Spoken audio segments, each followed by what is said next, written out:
Coming up, Mitch from the Video Vacuum is on. We'll be looking at Silent Night, Deadly Night. And then next week, we're going to have Freddie Young from Full Moon Reviews on to look at Silent Night, Deadly Night 2. So in a way, it'll almost be like a two-part episode. We're almost like Silent Night, Deadly Night twice, but really, we'll kind of, because Silent Night, Deadly Night 2 has a lot of Silent Night, Deadly Night in it. But anyway, so that'll be next week. We'll have Freddie Young on for that. So two great conversations there. And then in 2 weeks, Scott Murphy from All 90s Action All the Time will be on.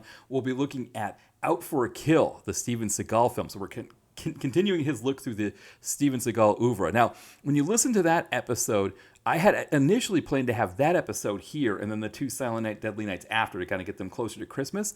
But then as I thought about it, I thought, well, actually, it's probably better to have the Silent Night, Deadly Nights now, so that people are looking for Christmas movies will have them before Christmas, and then give you Seagal on Christmas Eve, because that's the 24th is when I'd be posting it here in the U.S.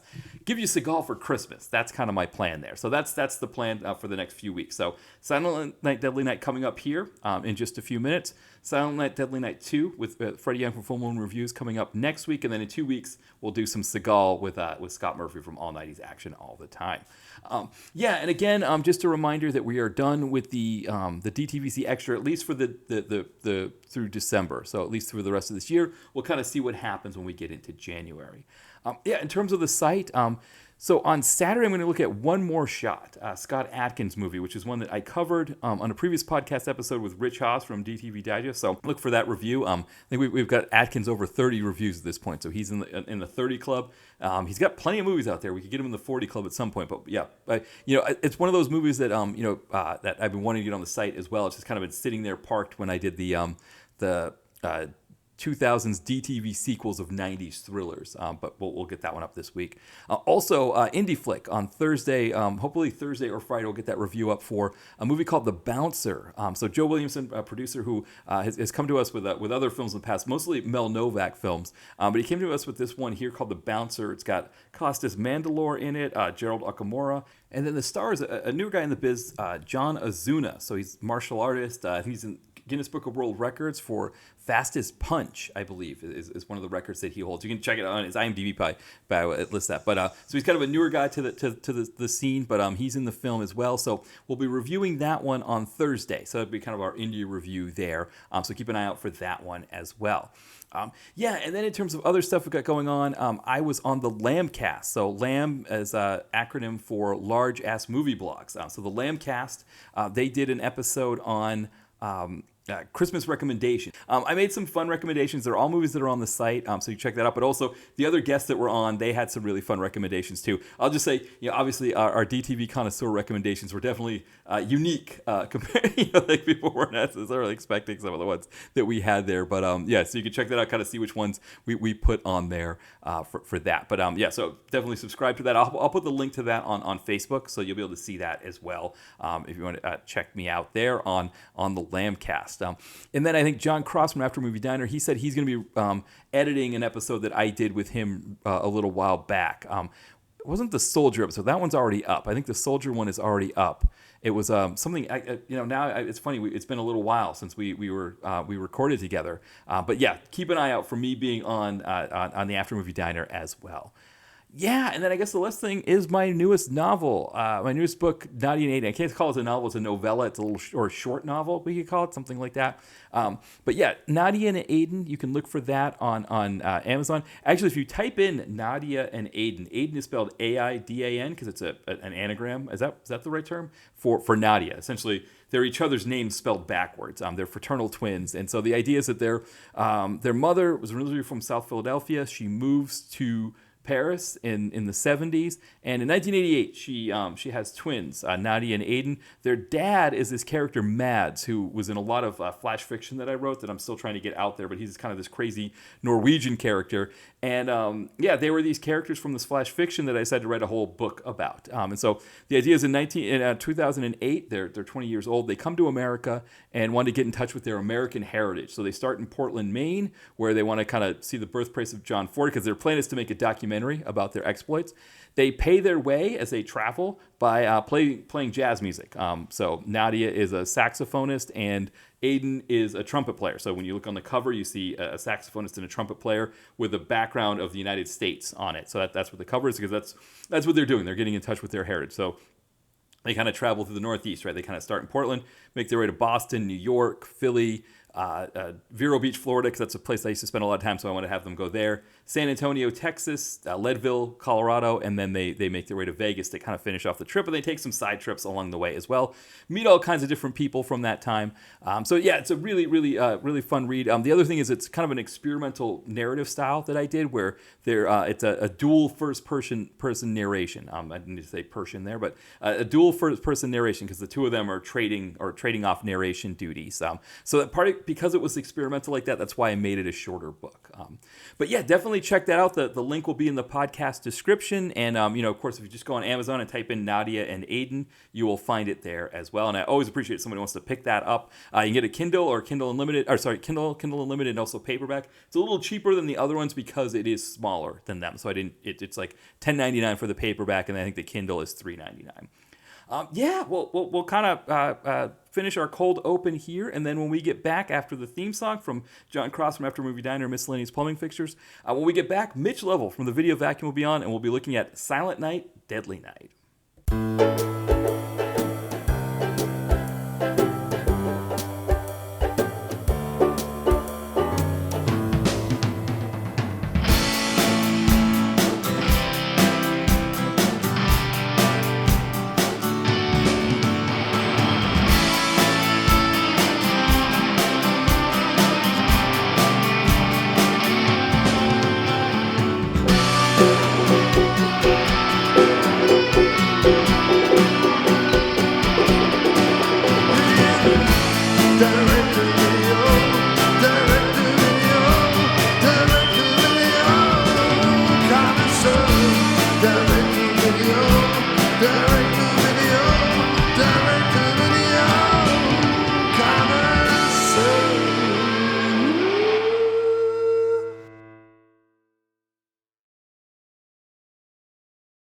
All right, welcome back to the DTVC podcast. As always, this is Matt here, and I am joined once again by a very special guest, Mitch from the Video Vacuum, for his yearly Christmas episode. Welcome back, Mitch.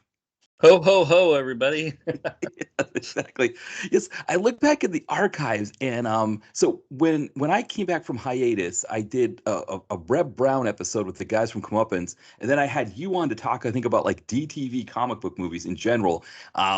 But then it was because it was close to December, or maybe it was December, we did the episode. I was like, hey, Christmas movies. You want to mention any Christmas movies? I think I'm pretty sure that episode, that was when you first talked about Elves on the podcast. Yeah, and I can't shut up talking about Elves. Once I start talking about Elves, it's like a genetic disorder. I just have to spread the gospel about the greatest horror Christmas Nazi elf movie of all time. Dan Haggerty. It's the greatest thing ever.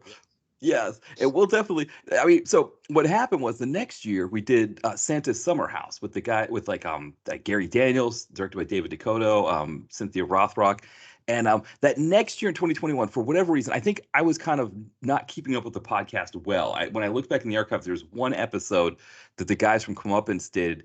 And my hunch is I recorded it in November and just put it out in December. So I think you came on in March.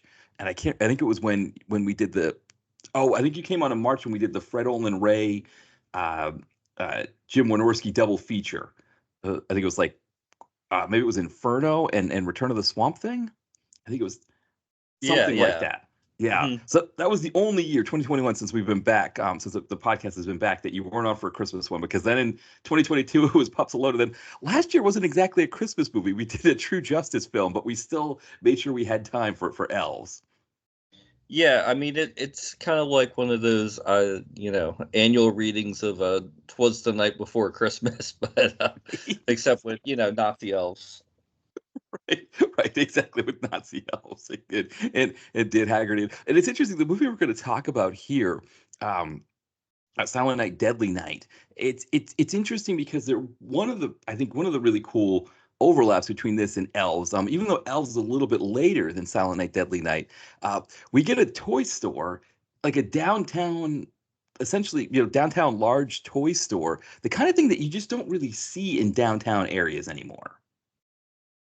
Yeah, and it's not like a chain like a Toys R Us. It's like, just like I think it's Ira's Toys, and it's just, and that's one of the fun parts of the movie for me too. Every time I've seen it so many times. Instead of focusing on the dialogue, I'm looking at all the old toys that I used to have, like the Jabba the Hutt toys, and the Smurf card games and stuff on the shelves. So I'm just like scouring the shelves and like reliving my childhood of going to the toy store.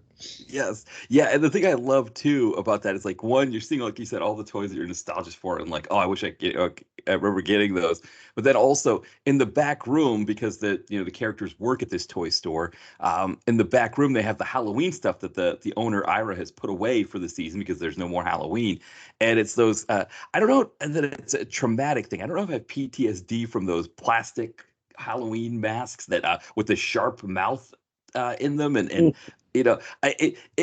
especially growing up in New England when it was actually still cold in October when you'd go out for Halloween, where we kind of put our coats and stuff, and then we'd drape this like plastic bag thing over us, and then stick this plastic mask on our heads. That I had no love lost for that. I think. Yeah, and the it would collect all your breath, and the precipitation. It would just coat like the inside of the mask with sweat and breath, and it was just kind of like a bacteria farm by the end of the night. Right, exactly. It's funny because I always think because I think our generation that early '80s period of being a kid was maybe one of the last times when adults were like, it's up to the kid to be responsible and not hurt themselves on the toys. And those masks were one of those things because the mouth area was sharp, and it was like if you put your tongue through it, you could cut your tongue. And parents had a mindset back then of, well, let's not make we don't who cares if the mask is safe or not. It's the kid's fault if they put their tongue through it, even though like a 5-year-old is gonna do something like that. But that was the mindset. Yeah, and I think I really dig the vibe of the mask and the trash bag, kind of like half movie poster like aesthetic. I really like that. Like looking back, and still kept a couple of my masks from over the years, like Darth Vader and ET, the Cyclops from Crawl. But like, yeah, thinking about actually wearing it, and like, yeah, the comfort and the visibility being like zero. Yeah, there's no love lost, but I just think it's very like kind of aesthetically pleasing though. That's for sure. Yeah, I don't. So part of the reason why I don't have any of those masks anymore is that I don't think the rubber bands ever lasted the night on Halloween. I think there was usually a certain point where I was going up to the house, holding the mask over my face in one hand and holding out my bag of, or my pillowcase, whatever it was I was using for collecting candy when I would go to do the trick or treat thing. Oh yeah, the rubber band had long snapped or died of decay by that time. But I still just kind of keep the mask, and I think I may have a Yoda one somewhere too. But it was just one of those things where I was lucky in that my mom really never threw anything away, so anything that I kind of wanted, was kind of there, But from moving 2 or 3 times here and there, like I've kind of pared down now. But that like I said, I just like that. I guess I'm nostalgic for that old Ben Cooper look. Yes, yeah. Yeah, I think the uh the Darth Vader wasn't one that we had available where I grew up. So I would usually go to we'd get them at the Osco drug store, which has an interesting history in my town, Kittery, Maine, where I grew up. It was, Osco was the chain, and a big Rite Aid opened near it to run it out of business, and everybody in town sort of took up for the Osco. They essentially said, no, we're not going to go in the Rite Aid. So when the Rite Aid went out of business, the Osco moved in, and then Brooks Pharmacy bought out the Rite Aid. Or sorry, Brooks Pharmacy bought out Osco. and then Rite Aid brought out Brooks, so they ended up moving back in anyway. And now I think Walgreens has bought out Rite Aid, so now it's like that's it's yeah. I haven't been to my hometown and seen it. I haven't been into since it's a Walgreens now, but I remember those days of going down the aisle, and of course, as a kid, I was always afraid of the rubber monster masks. Like I didn't want to see those, so I could only go halfway down the aisle to where the costumes were. And yeah, we had like it was kind of slim pickings. It was like you get like a Superman, a Spider-Man. Um, I think Tila, would that have been the princess maybe that they would have had? That kind of thing. But there was no, unfortunately, Darth Vader. I think I would have grabbed that one right away if there was a Darth Vader. And I think too, like I was always one of those kids where like, the second week of September, as soon as they start putting the Halloween stuff out, I would grab a mask and costume, and then like the week before uh, Halloween, I would change my mind arbitrarily. Then we'd have to run out and just grab something else. So that's how I wound up with all these extra ones, and of course I'd wear them around the house and everything, and Yeah. so like that's how I just accumulated so many of them. Well, and now, seeing this movie, I realize why the same ones were showing up every year at the Osco Drugs near us was that they just moved them out back. And then when it was time for Halloween, they just brought them out again, dusted them off, and said, "Here we go, kids. We'll see another, we'll try them again here." Because I want to say, especially Superman, he would have been past his. I don't know. Yeah, there was a point where I think after Superman 3 that he wasn't as popular. But I remember Superman 3 kind of they pushed that. I guess I was trying to think too when they stopped selling this. It would have probably been by the time we would have aged out of Halloween by like the late 80s, I think. Yeah, I think about like 80, I want to say 86, 87 was kind of like the last hurrah for those kinds of masks, because I think like you said, the when we were that age, parents really didn't care, but I think at that point safety became a concern, and they kind of went the way of the dinosaur. Yeah, yeah. Because it was, I mean, essentially, it was like you could get cut on the mask, the rubber band wasn't good, and then also the eye slits weren't always aligned, so you couldn't always see where you were going. And then, yeah, giving kids a plastic bag, it's just like I think that's also when the warnings started to appear on plastic bags that people could suffocate by them. So I don't really know if there was an epidemic of kids wearing plastic bags and dying, or if they just decided we need to have a warning about that. Yeah, and I think too, I think with like the traditional rubber mask kind of getting actually, more sophisticated as time went on. It was like, do I want to wear like this piece of plastic on my face, or do I want to look like something that looks pretty close to, like either a werewolf or a monster, whatever they wanted to look like, instead of just kind of like a cardboard cutout of Lee Majors or something. That's right. That's right. The $6 million. Yeah, it's so funny, and it's also crazy because a lot of times I'll look back at that early '80s period where I was really young. I was born in '79, and I'm like, well, how do I remember like '70s things like that? Like why would I remember that? And now it's like, as we're talking about it, it's this realization that like, well, no, they made them in like the late '70s for kids, and the drugstore just kept pulling them out for 4 or 5 years until they finally decided they'd had enough.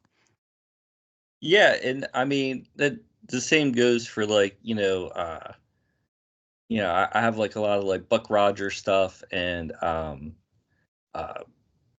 $6 Million Man, Rockford Files, Cars, and so, and it's like you said, it was like they would be, they'd get them in '79, and then like by '82 they're on the clearance aisle, and little Matt or little Mitchy wants a toy, and it's like 75 cents. It's like, oh, here's a Rockford Files car, here's a Starsky and Hutch Hot Wheel. It's kind of like one of those things. Like it wasn't really the most sought after toy. That's probably why I was able to have something to walk out the into the parking lot, to make sure I wasn't crying all the way through the store.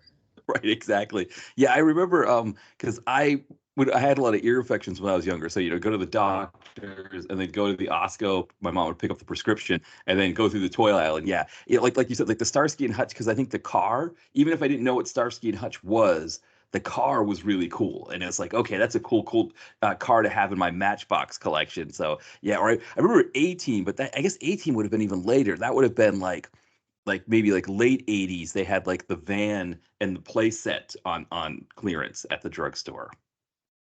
Yeah, that was I think 83, 84. So like yeah, but like yeah, the van that was always like a staple, the Hot Wheel aisle, and even like the A-Team action figures. They, even though everybody wanted Mr. T, nobody really wants to play with George Papard in the sandbox. Right, exactly, exactly. Which we find out now, which we've learned now, led to a lot of tension between Papard and poor Mr. T, because Mr. T was just like, "Hey, I'm just here doing my thing," and Papard's like, "I'm the star of this show. I'm the star." And it was like, I think he took it out on Melinda Kulea, who was the woman in the first season. He was like, "No, there shouldn't be any women on the show." And then I think he took it out on Mr. T. He was just a kind of a he seems so cool on the show, and you find out that he's a grump about it, and us kids buying the Mr. T action figure didn't help any of that.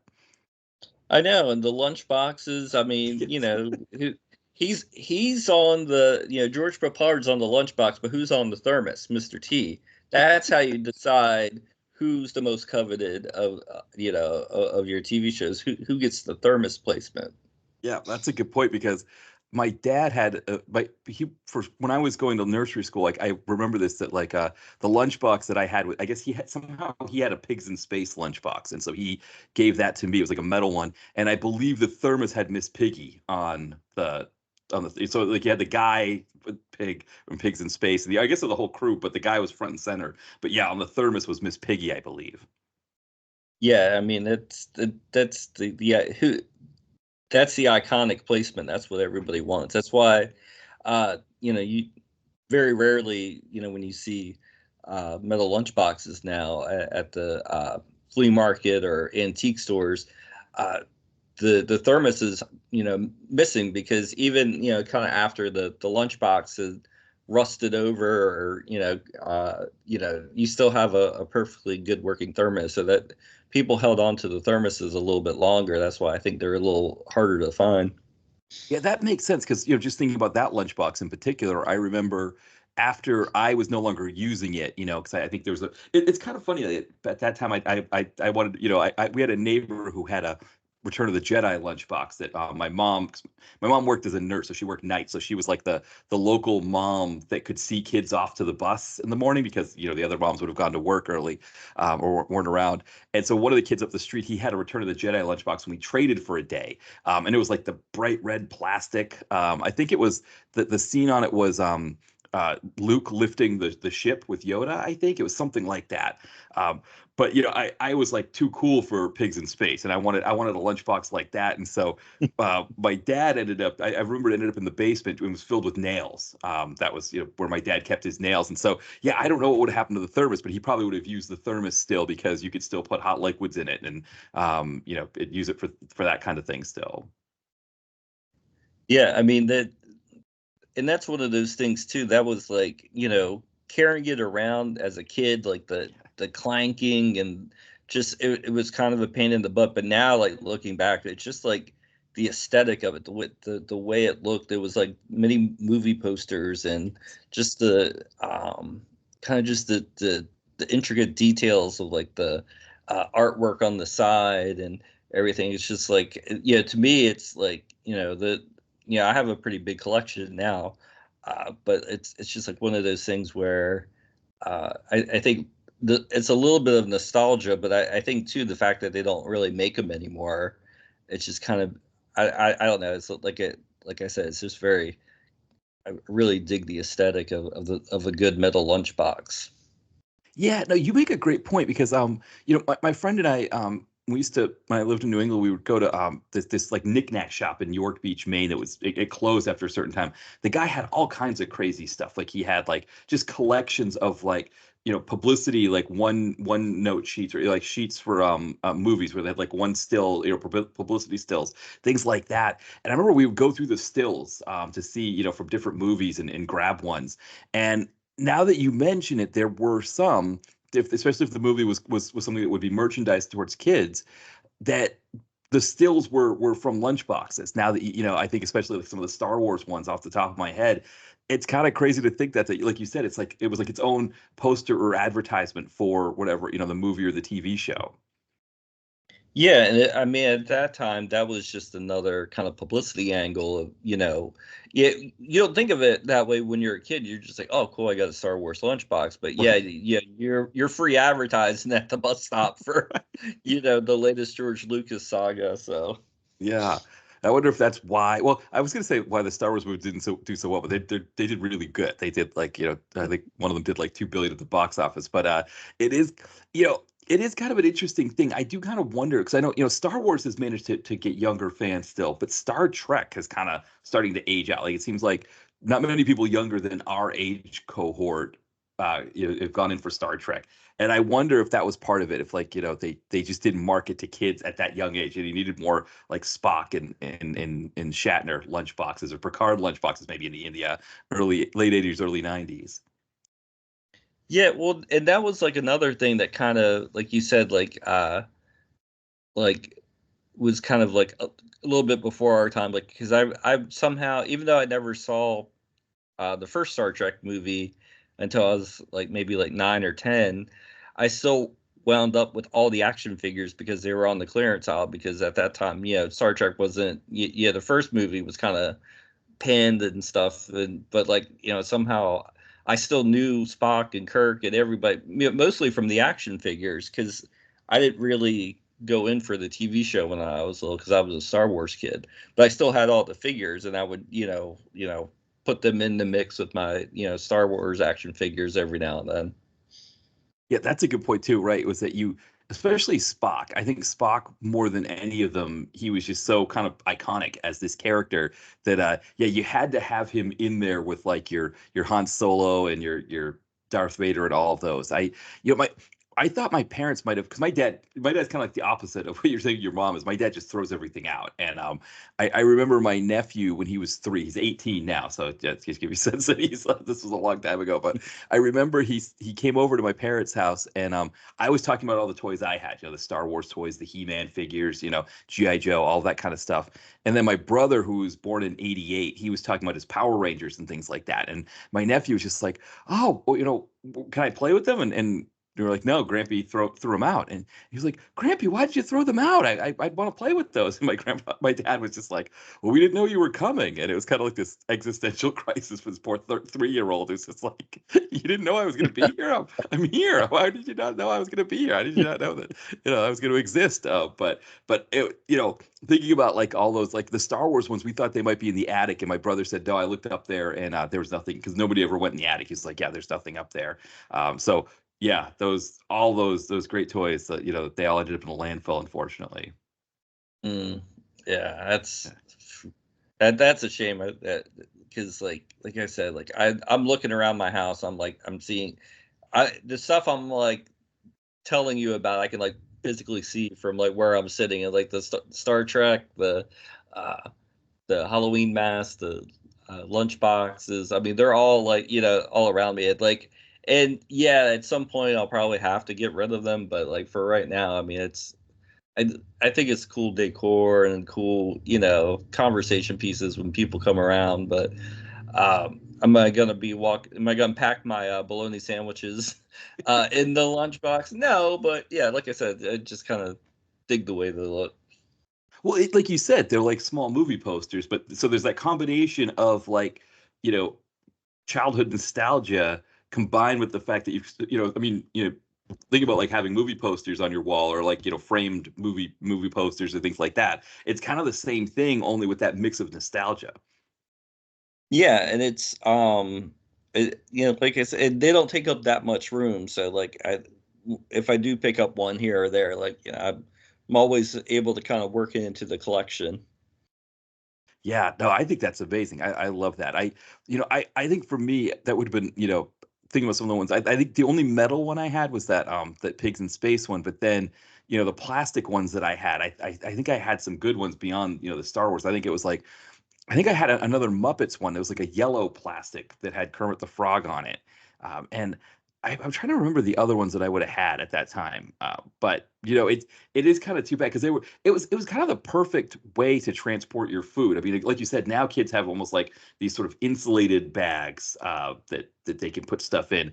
But it was kind of this you had the hinge on it, and you get the thermos. And of course, my mom would give me a new one every school year, so it was like it was almost like my I don't know what the term is I want to say. Not my not salvation. Oh, I can't think of it. The consolation. My consolation for doing all the clothes shopping that we had to do, because that was the other thing too, is clothes shopping for school. That just seems like the worst thing ever. Yeah, and two, it was like, the accessory too, like, your fashion accessory. And when you have, there was always kind of the thing, like, who am I going to sit with at lunch? And, you had to kind of have a cool lunchbox to rock, to have that get you through that first day. It's like a kind of like an icebreaker, kind of a conversation piece. Yeah, that's for sure. Because I remember I was a little embarrassed of the pigs in space one, and then other kids liked it. They thought it was kind of cool because it was different. It wasn't, nobody else had one like that. So yeah, that's the other thing too, right? You never know what's going to be perceived as cool or not amongst other kids. Yeah, and it's funny too, like, we were talking about like the discount now. I think I went to like might have been like a outlet store in like PA or something. And I remember when I got my Empire Strikes Back lunchbox, they had a wall, and that's the only one that they had. They had like 30 of them because it was like a resale place kind of. And this was probably 84, 85.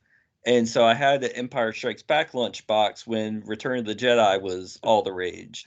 And I never had a Return of the Jedi one until like much later when I found it like at a flea market. So yeah, all this is kind of coming back to me now, like as Celine Dion would say. Right, exactly. Yeah. Yeah, it is. It's always a fascinating thing. And again, like that, like you're that point, kind of thinking about like these resale stores, or the fact that stock would get recycled all the time.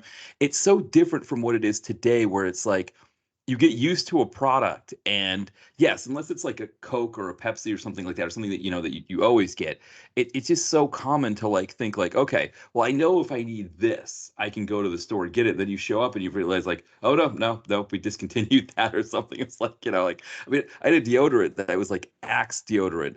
And for people listening, I wasn't using because I thought I was gonna just pick up a whole bunch of chicks. They were gonna throw themselves at me. It just was like one that I liked. It worked. But they stopped selling it. They were just like, no, they'll still sell the aerosol, and it's like, okay, so I got to find something new, and it seems like back then you could look around and find things like that like stores would sell things, and nowadays it seems like, I guess, because maybe they're just a little bit more on top of like recycling stock and moving things out, that things get lost. Or I don't know, I guess maybe they can sell the things on eBay or something. I don't know. Yeah, I'm not sure how it works, but like and for me, like like you said, you get used to a product, and when they stop making it, it's just like this, like you get into a funk. It's like, well, I thought I had that problem nailed down. Like I thought that was gonna last. Right. And then you gotta find like a new shampoo or something. Yeah, but like yeah, like I totally get it. Yeah, yeah, and it's funny. I remember MTV did this reality game show kind of thing called the '70s House, where they got some kids who were born in the late '80s, and they made them live in a house where, like, as if it was the '70s, and they had them do like '70s kind of challenges and stuff like that. And like one of them was eating SpaghettiOs, and the kids didn't really know like what to do with that. And it's funny because I just remember growing up with SpaghettiOs being like and I mean, you can still get SpaghettiOs; they're still out there. But yeah, it was like things that were still kind of common into the '80s. It's funny how, like, if you get kids who were born in the late '80s who were kind of growing up more in the '90s, those holdovers from the '70s almost disappeared at getting into like that late '80s period. And it is kind of funny how much of that stuff lingered like that like when I was watching the show, just like all the different things that I was like, oh, I remember those things. Those were still around when I was a kid, that they were just like, oh, I have no idea about that. I don't know about that. Yeah, it is kind of weird. Like I guess you would call it, on it's kind of like a horoscope. You're on the cusp. Like some people Right. kind of are along for the ride for one part of the decade that they just get off the at the station before like I got like I would say like I had a younger brother, so like my kind of like pop culture kind of kids nostalgia kind of hung on to about where the the Ninja Turtles were, Oh but yeah, then by same. the time Yeah. the Power Rangers came around, I was like, okay, now I can't do this anymore. I'm sorry. So like, yeah, that's about the time when uh, I got off the train and started, like stop playing with toys or but just kind of paying attention to like what the new stuff was, and then now it's even weirder because now I start seeing people being nostalgic for stuff that I was not nostalgic for, and like it makes me like doubly not get the appeal of it. Like I see people, people are like getting nostalgic for like Tamagotchis and all this stuff that like I just wasn't even in my on my radar, and I'm just like everybody's different, I guess, but at the same time, it's like people like selling Pokemon cards for like thousands of dollars, and I'm like I just shrugged my shoulders. I'm like, okay, like I don't get it, but more power to you. Right. Yeah, no, because like you said, like it makes sense. Like for example, my another nephew, he just turned 8, and so he's into Pokemon. And there's a card like game shop here in Philadelphia that I went to, and they had Japanese versions. So I got him some Japanese ones, which he thought was really cool because I don't think you could get those in Portland, Maine. But yeah, there's a lot of older kids, like older, I should say, like in their 20s, maybe even like closer to 30s, who were all kind of hanging around and I always kind of feel uncomfortable in that setting because it's like I don't want to interrupt whatever they're doing, but I'm also here to get something for an 8-year-old. I'm like I'm not here to like and I feel like these are like it's always a fascinating thing like because like you said I'm seeing them go through the books and like finding expensive cards and stuff like that, and I'm just like I mean yeah, but my nephew, it's funny when I remember when I visited one time, he was handing out Pokemon cards to everyone, and I was like, "Well, don't you want to keep those or trade them?" Because he's like, "Oh, I got 3 of these or whatever." And, my mom was finally just like, "We can't take your Pokemon cards. We don't know what we're gonna do with them. We don't know where to put them." But it was like kind of funny how at that age, he's not like I'm gonna hoard them and sell them or something like that. He's like, these are things I can just give out to people if I have extras. Hand it forward. Exactly. Exactly. Yeah, but I agree with you there on that nostalgia thing because it is funny that we've kind of hit that point where people are nostalgic for things that beyond us. I mean, yeah, you mentioned like the Ninja Turtles. I collected them at the beginning because I was like going from He-Man and G.I. Joe to nothing, and I was like, well, all right, let me try out these Ninja Turtles, and then what's interesting about Ninja Turtles was that because I stopped collecting those, because I like you said, you kind of age out of that.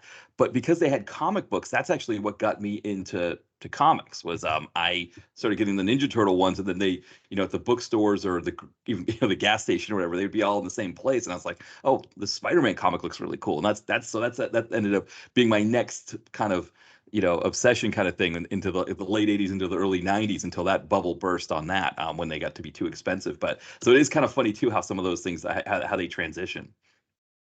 Yeah, and it's interesting you say that because I got into comics basically the same way, but with Star Wars. And Yeah. like you said, like in my day, like they had a comic rack at the convenience store. And I like every Friday, me and my dad would go get a slush puppy and a comic book. And I'd always get the Star Wars comic book. And what either that month or week or whatever they didn't have a Star Wars comic book, I would be like, oh well, let me check out the Spider-Man guy or Daredevil or Superman, and then like and or like I would at least recognize like all I could tell a Marvel comic from a DC because it had like the little Spider-Man on there. I was like, oh well, if they make Star Wars comics, then they must be okay. But like I was like 4, I didn't know, so I was like, but then and then that becomes like then you start seeing like the Mego toys, like kind of like in the clearance aisle. They're like, oh, I'll get the Spider-Man Mego toy, or so it's always kind of neat how like kind of you fall from one camp into the other, and what sources of pop culture you kind of go to, what kind of starts as like, on what starts you on your journey, and all the kind of side roads you take along the way. Yeah, because yeah, it's interesting. Like, yeah, like just like you said with the Marvel DC thing, where it was like, I think, like it was a spectacular Spider-Man. One of the, it was whatever, because Spider-Man had, I guess, it had like four books at that time, right? 'Cause it had a amazing, spectacular web of Spider-Man. Then I guess just Spider-Man hadn't come out yet. I think that was the one where they were trying to keep Todd McFarlane happy. They were like, here, you can do your own Spider-Man if you want. So I think that one hadn't come out yet. But it was like that was the one that I started reading, and so I started, like you said, I started reading Marvel. That kind of got pulled into that. Whereas DC, I would have thought DC would have been the one I would have gone to, because I used to watch the old Batman with my dad, and the Superman movies. I was a big fan of the Superman movies, but it was just sort of like, no, those, Marvel were the ones, and there was a little bit of a thing back then, that you didn't do both, right? You either did one or the other, and so I was Marvel. I wasn't, then of course all the indies started coming out, and Image, Valiant, whoever that kind of ate into that a bit too.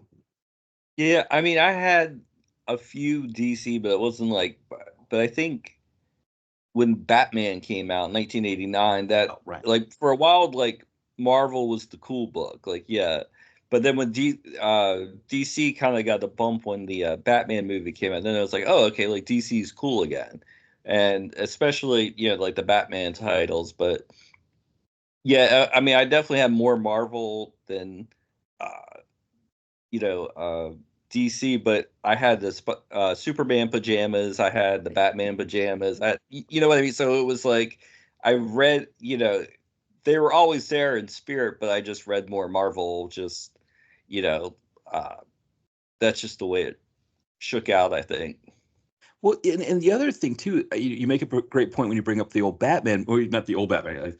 I always think of the old Batman as the one from the '60s, but actually, yeah, the '89 one is now 35 years old. So I guess that we could call that one old too. But when that one came out, DC didn't really know enough about different merchandising and all of that kind of thing.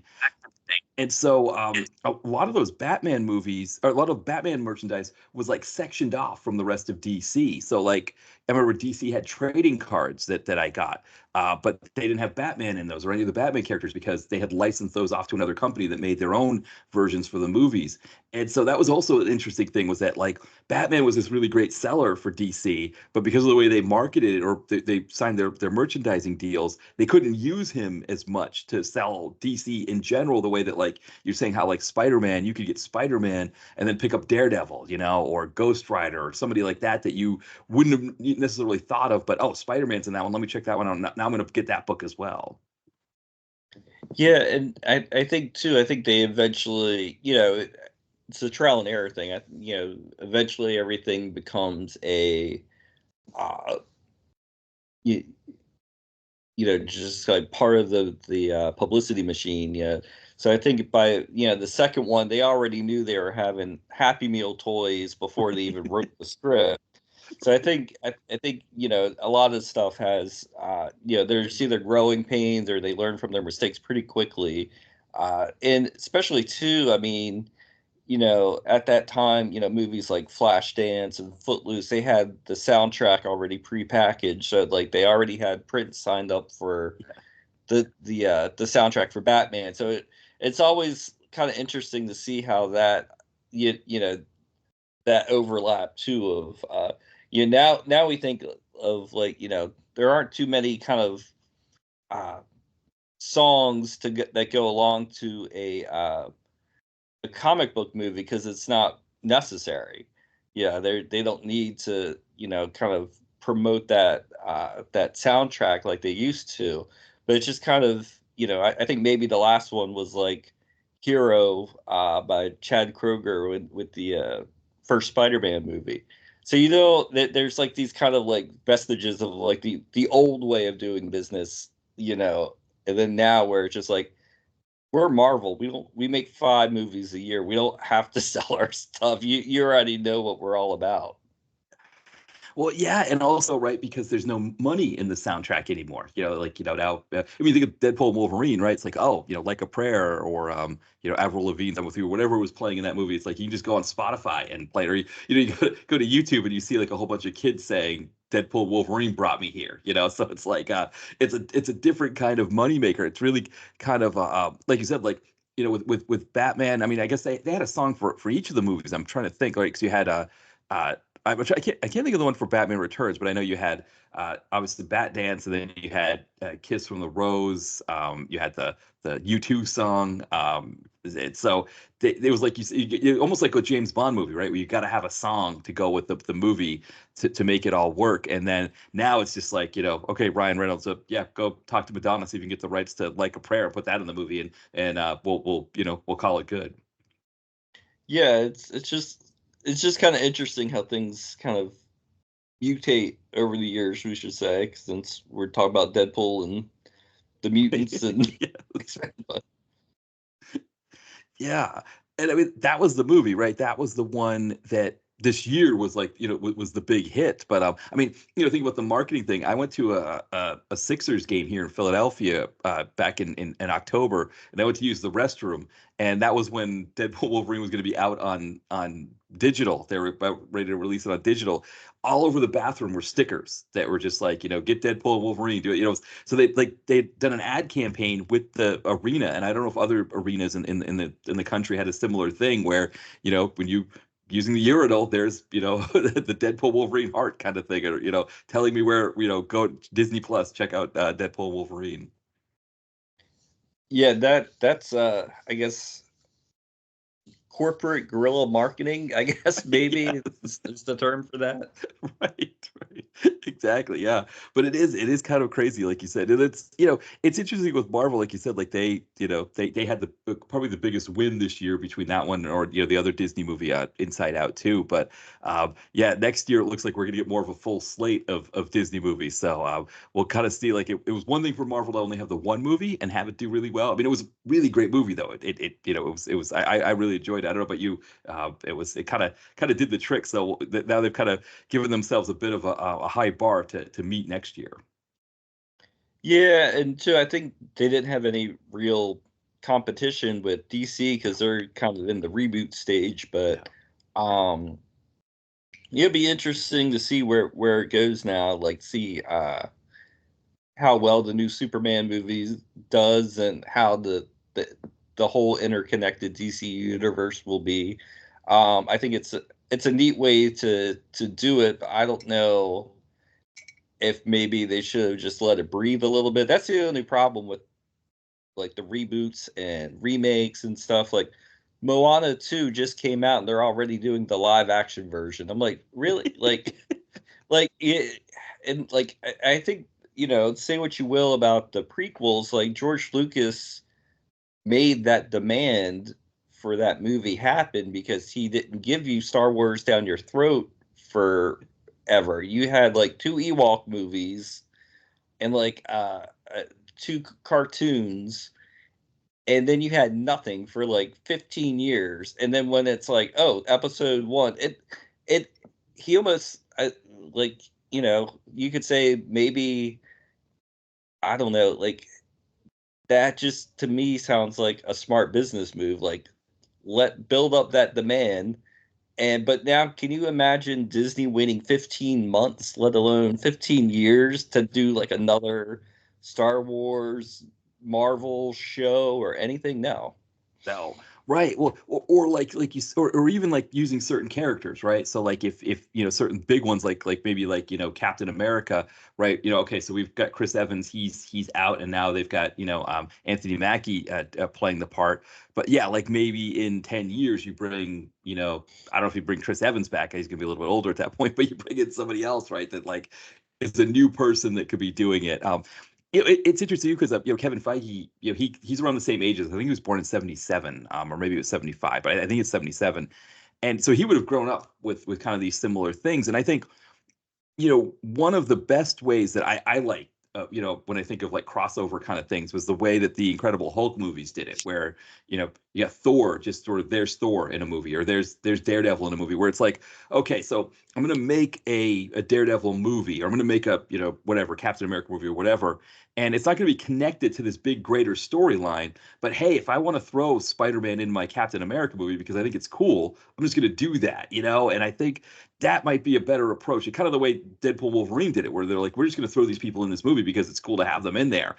That's kind of, I think that's more of a fun thing than being like, okay, I've got to watch all of these other things before it, all these things after it. Or like you said with Star Wars, where, you have 15 years to just really build up the fandom and watch the first three movies over and over again before you go into that, where it's like, okay, yeah, let's take a break with Tom Holland's Spider-Man for 15 years. I probably, like you said, probably not going to do it, but it would also build up interest to where when that Spider-Man movie comes out, it's going to blow up. And we talked a little bit about this the last time we talked about this generation versus our generation, where we were talking kind of like watching Skinamax late at night when you can have porn on your phone now. Back in the day, like, this would probably make kids just blow their mind. We had 3 channels. A lot of people had just 3 channels. So to have just 3 Star Wars movies made sense. And yeah, now we have 400 channels and there's like 400 different Star Warses. So it just, we're very happy with the Star Wars we have. And now it's like I'm very content saying that Star Wars is for a younger generation now. Like, I can't keep up with it. If they do the Mandalorian movie, I'll be the first to see it. But at the same time, I can't watch every little blessed Star Wars affiliated TV show, Marvel TV show. I mean, I have a life too. I have to live. Yes. It's funny. I got stuck. I was trying to do like a top to, beginning to end consumption of Star Wars, where I was going to start with the, Phantom Menace and just make my way through everything. And so I got done with the Clone Wars, and I actually I got done with the second movie, and then I got stuck with that Clone Wars TV show that happens between the second and third, because there's so many episodes of it, and I was just like, I just kind of just that was it. Like, I kind of gave up there. So I'm gonna have to restart and go back again and just skip the Clone Wars TV show. But that alone was a lot of stuff. But it's like, once if you're going to do it, it used to be right, you do 3 movies. And the way for people to understand too, because talking about the 3 TV channels, the movies weren't readily available on VHS back then either. So a lot of times it was somebody, around Christmas time, one of the broadcast channels would show the Star Wars movies. And so you'd tape them on that. And so somebody would have VHS tapes of the Star Wars movies. And that's a lot of time. That's how I first watched the movies. I think was either that, or I watched them when they aired on TV, and then sometime later somebody had them. So it wasn't even like you said, like you only had the 3 movies, you only had the 3 channels to get them on, but also you couldn't just, it wasn't on demand like what it is now. Like, you couldn't just even go to the video store and say, oh, I want to rent Star Wars. You were renting like a Star Crash or like whatever, like Italian ripoff they had of Star Wars at that time. And but I think, to your point too, one thing that's kind of fun about Disney Plus is it's like, or just having those 3 Star Wars movies, is that just the fact that you can just watch them whenever you want now. Even though it's been like about 20 years that we've been able to watch them whenever we want, it's still, I think, a huge change for, or still better than what it was. Yeah, and I mean, for me, like, I would wake up, I would put on my VHS of Star Wars, I'd bring out all my toys, and I would play it as I was watching. I would like reenact it, or fill in the gaps. And like, I know they have lots of new toys and lots of different figures that we never had, but I don't know. I mean, I guess kids still play with the figures and stuff, but like, I don't know if Star Wars is still the thing now, or if like Harry Potter, or I mean, I guess it's definitely probably in the top thing, but I guess maybe Marvel has kind of taken it over. Yeah, I know my friend has a son who's like 5 or 6, I think, or he's 5. Who he really likes Star Wars. He's a big Star Wars fan. But I think it might have been his conscious effort to get him into Star Wars. I think that was a big part of it as well, as that he got him into it. But I remember my nephew was the same thing. That same nephew I was talking about, who's 18 now. He was into Star Wars, but that was again because his father was into Star Wars. And the thing I remember was my mom and I took him to this old arcade in York, Maine, near the beach, and they had this old like enclosed Star Wars or Star Trek: The Next Generation game where you'd go inside this enclosed like seated area, almost like it was like one of those old photo booth kind of things, and you'd go in and you'd shoot the Borg with these guns, and it was like this big screen that you'd shoot them on. And my nephew thought it was the coolest thing, and I was telling him all about Star Trek. Like, I thought it was kind of fun. And then when my sister picked him up, she was like, nope. No, he's not doing Star Trek. Star Wars is as far as I can go for the geek stuff. So that's why he didn't get into Star Trek. But he was into Star Wars. I don't know if he still is now. When I talk to him now, we talk about sports. He wants to. I think going to Rutgers in New Jersey, he doesn't have a lot of people to talk the Patriots with. So when I see him, we talk about the Patriots. Yeah, like it's kind of interesting too, because like a lot of the stuff that we had, even like Godzilla stuff, Dad. Like, yeah, they still have the rubber, like the iconic rubber toys, and and that was always like the thing too. Going down the toy store aisle is they always had like that rubber dinosaur box. Yeah. It was just rubber dinosaurs, and you would just like rummage through it, and like there sometimes on the off chance they would actually have the legit Godzilla uh, rubber figure. So you were like score, and it would still be the same price as all the like just flimsy rubber dinosaur ones, and it would be like finding gold like in them Dar Hills. Right. Well, because that was the thing. Like there, or like I remember going to the beach. The stores on the beach in York Beach, Maine would have that. They'd have like a bin of like rubber dinosaurs, and you'd sift through them. And it's like the shop owner would know. They were just like, "Well, it's another dinosaur. I'll just throw it in there." I mean, it looks different from the other dinosaurs, but hey, same price. And so, as a kid, you'd be like, "That's the greatest." Like I'm grabbing that right away. Yeah, I mean like I said, it was watching like Silent Night Deadly Night. Like I just had like a lot of kind of like flashbacks, and like it's kind of funny. I have it's on tape somewhere. I don't even know where it is now, but I was like 3, I think. I think it was like 81 or 82, and I was interviewed on on local TV for Christmas about what I wanted for Christmas. And it's so funny because like all these other kids are saying strawberry shortcake and uh, you know GI Joe, and they have me, and I'm right in front of like the Legend of the Lone Ranger toys. Right. We talk about the toys that were really on the discount aisle, those. And I just look and I just point and I'm like, that's stupid cowboy. So really, I haven't changed too much, and like over the years, but um, that like that nostalgia, like because our toys store back in the day before the Toys R Us took over was Circus World.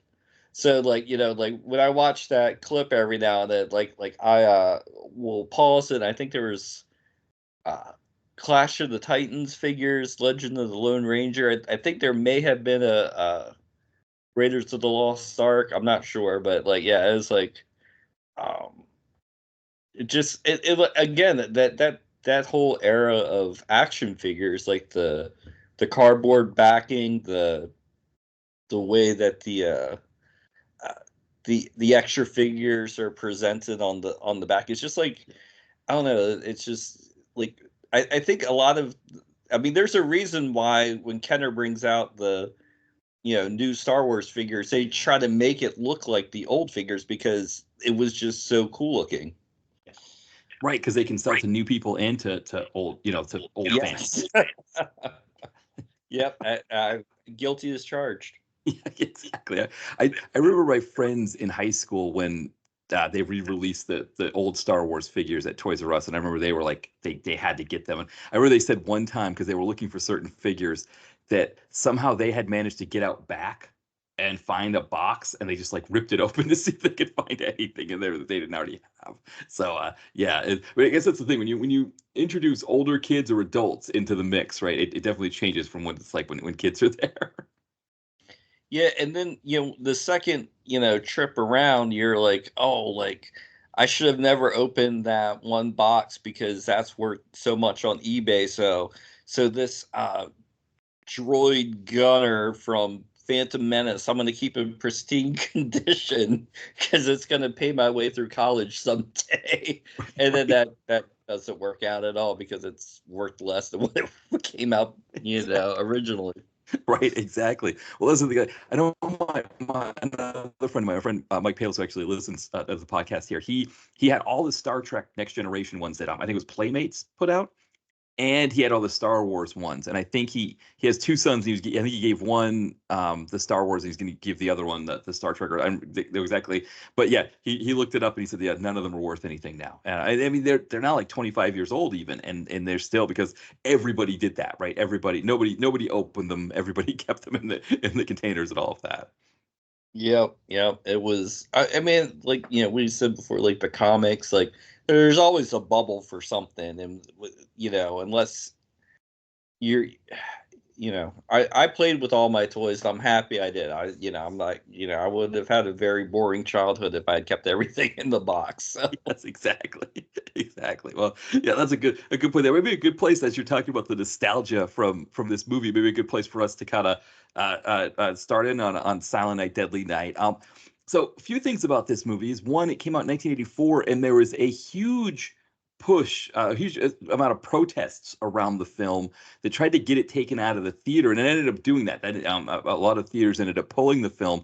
I always said that like Mothers Against Drunk Driving is probably like the original, the OG Karens, but this might be these. I don't know if they're all women. Maybe they're Karens, and I guess do they say Karens and Kevins? Because it's funny because I have cousins that are Karen and Kevin, and so I feel bad putting that on them. But yeah, that's kind of the original piece. There is that there was this idea that Santa Claus killing people was too much, and they protested it. Yeah, and what's interesting if you go back and watch those old uh Siskel and Ebert episodes and like the broadcasts, and they make it sound like it's the actual Santa Claus, and it's not. It's a guy in a suit. But what I think actually made it too much, and we can get into this later, but it's the idea that you're in the killer's shoes for the entire movie. And it's not your typical slasher where there's a bunch of girls and guys and they're partying and you only see fleeting glimpses. You're in the killer's shoes for from the get-go. And it's really well done, and I don't want to say you sympathize, but there is a little bit of empathy for the killer, and I think that's what people can't stand, is that you actually see why he's doing what he's doing, and that's what makes it a fascinating film. That's what makes it really work better than really any of the other holiday themed slashers, in my opinion. No, I totally agree. I mean, this movie is ahead of its time, and it's dealing with PTSD, dealing with the effects of PTSD, even talking about how PTSD should be treated. So we've got, the main character, he deals with this traumatic experience as a very young kid. I mean, he's like, what, 4 or 5 when he experiences it. And then he's having flashbacks, and he's having trouble dealing with it, and he gets sent to an orphanage where the mother superior is just like thinking she can just beat it out of him, which only makes we know now, of course, only makes it worse. And so I like you said, we sympathize with the killer because we know where he's coming from. We know what's causing this.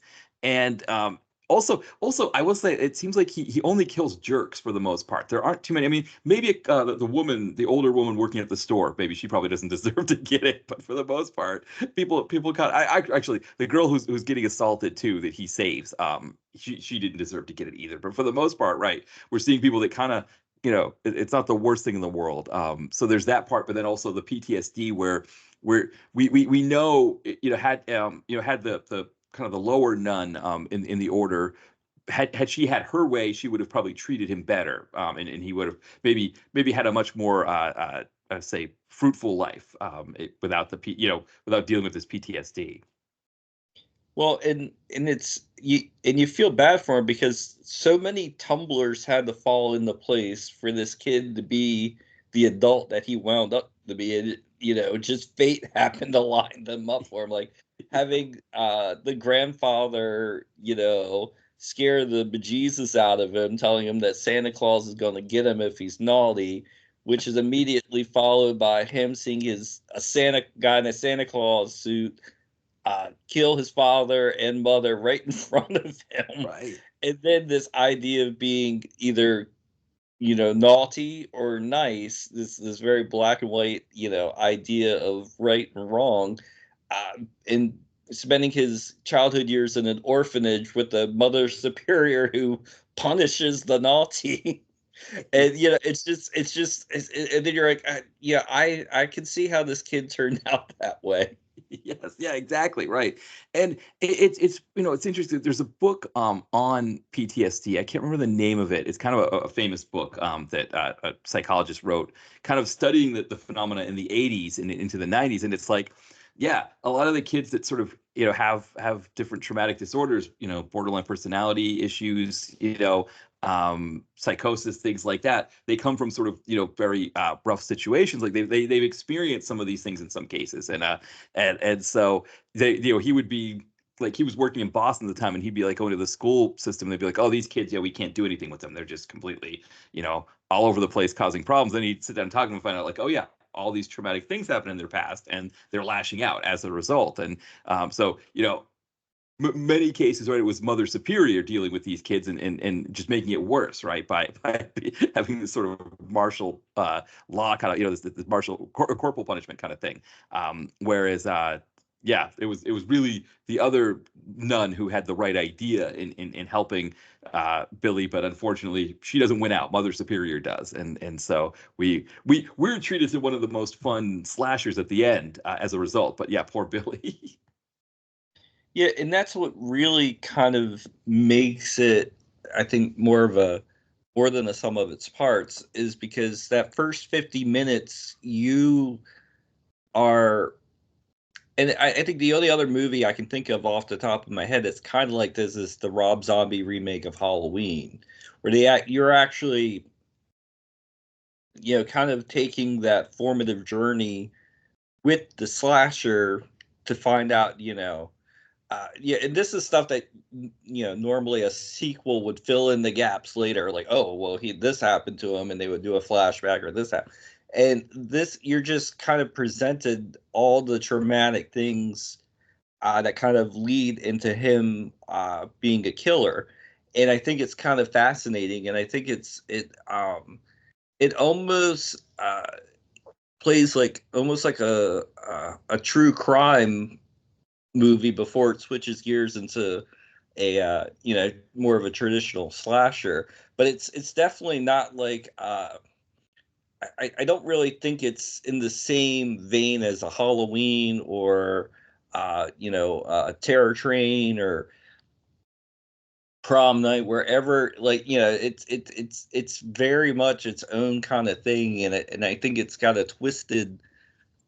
sense of humor too, which also helps. And it's just very it's a lot better movie than what the initially the critics said it was. I think now over time people's come to appreciate it.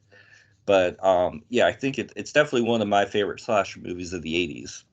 Yeah, no, I totally agree. And I think, to your point about the critics, I wonder, when you look at sort of the history of Christmas movies and just for Christmas in general, right, getting into the 80s, it was kind of more of this like wonder and merriment and, Andy Williams songs and the Carpenters, variety shows and things like that. And I think, I think the Christmas Story 1983 is the first real attempt to sort of break through sort of the schmaltz. I know there's Black Christmas as well, but Christmas Story really kind of makes fun of the schmaltz of Christmas and kind of and that comes out in 1983. But I think audiences, as older audiences in general, that had this idea of what Christmas is supposed to be, versus younger audiences who grew up with that schmaltz, grew up with the consumerism, and kind of just didn't care for it. I think those older audiences, rebelled against this. I think also too, we're right around the time of things like the Cabbage Patch Kid situation. So it was all kind of coming to a head, and I think this movie kind of it paves, in my mind, this movie and A Christmas Story before it, they paved the way so that we can have like a Die Hard, or some of the other offbeat Christmas movies that take place at Christmas time, but they don't really have that sort of It's a Wonderful Life kind of merriment to them.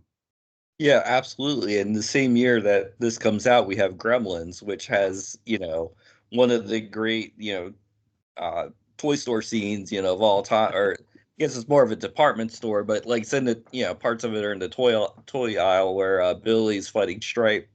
So, and what you're saying too about kind of that generational push and pull definitely is there in Gremlins, where it's kind of like giving the middle finger to that traditional Norman Rockwell Christmas card vibe, where by having the Gremlins who are, they're more mischievous than flat out evil, and like to have them as kind of like the ones that are just like, you know just violating this Christmas tradition is, that just kind of makes it even better. Yeah, no, I totally agree. I totally agree. And to that sense, right, Gremlins kind of becomes a classic because it's it sort of just it doesn't have Santa actually committing the crimes, right? It's the Gremlins who are doing all the bad stuff, and so people could kind of look at it differently. Whereas this one, they were just like, oh, we're afraid of having our kids sit on Santa's lap. Which the other thing I think too is like how many parents, like I feel like with so many parents that just didn't really care about what their kids were watching. Maybe as a parent, it's like maybe you don't, have the news on when your kids are hanging out in the room and they can see commercials for this movie or something. Yeah, and I think ad campaigns are very effective too, and I think that people didn't need to see the movie; they saw all they needed to see, on the ads. And kind of reminds me of two. This is about the same time, but like when Ghoulies came out, when they had that iconic shot of the Ghoulies popping up out of the toilet. I remember Charles Band said he got so much hate mail because parents are trying to potty train their kids, and because it was a PG-13 movie, it got advertising at all hours of the day. These kids would see the ghoulie pop out of the toilet and freak out. They're like, yeah. So I think at that time, like I think it was just very of that era. Like somebody would call, it's similar to today, where somebody would protest if something just ruffled their feathers immediately the wrong way. Yeah, and it's interesting, right? Because I think of movies after this, like Last Temptation of Christ. I remember ABC News, or the national news covering protests for Last Temptation of Christ. And now it's like, hey, that's a Criterion Collection movie. It's like, it's one of Scorsese's best, and people love it. But at the time, yeah, it was a huge issue, for him making that movie. And now it's like right now it would be like a Twitter campaign. It's like, oh, Twitter Star Wars bros that didn't like the Acolyte, just kind of went went off on it, and then people didn't watch it, and that so it's like a different kind of thing, right? That back then you would protest outside of the place, and you'd also send letters, right? There'd be like the letter writing campaign. Yeah, I can't imagine a lot of people writing letters anymore. Well, from what I've heard, letter writing campaigns work because somebody actually has to open the letter. Right. Whereas on the Twitter campaign, they can just like, mute the account or the Right. user or something. Yes, that makes sense too. That's a good point too. That's a good point. Well, yeah. Well, why don't we get a little stuck in on this movie here? Because it's not a long movie. It's only like 79 minutes long. So which is another kind of piece in its favor, I think. And it's interesting because with the second movie, they're actually trying to recut this movie to make it seem like all the stuff that happens in this movie are just sort of the ravings of a madman in an asylum. And then they realized they didn't have enough to make a full movie, so they had to shoot the other half of it. With the garbage day and all that stuff. And so this movie being so short, you kind of, it's interesting how quickly that they get into things. And when the movie starts, you've got this young boy Billy who's in the backseat of his car with his parents. It's supposed to be 1971.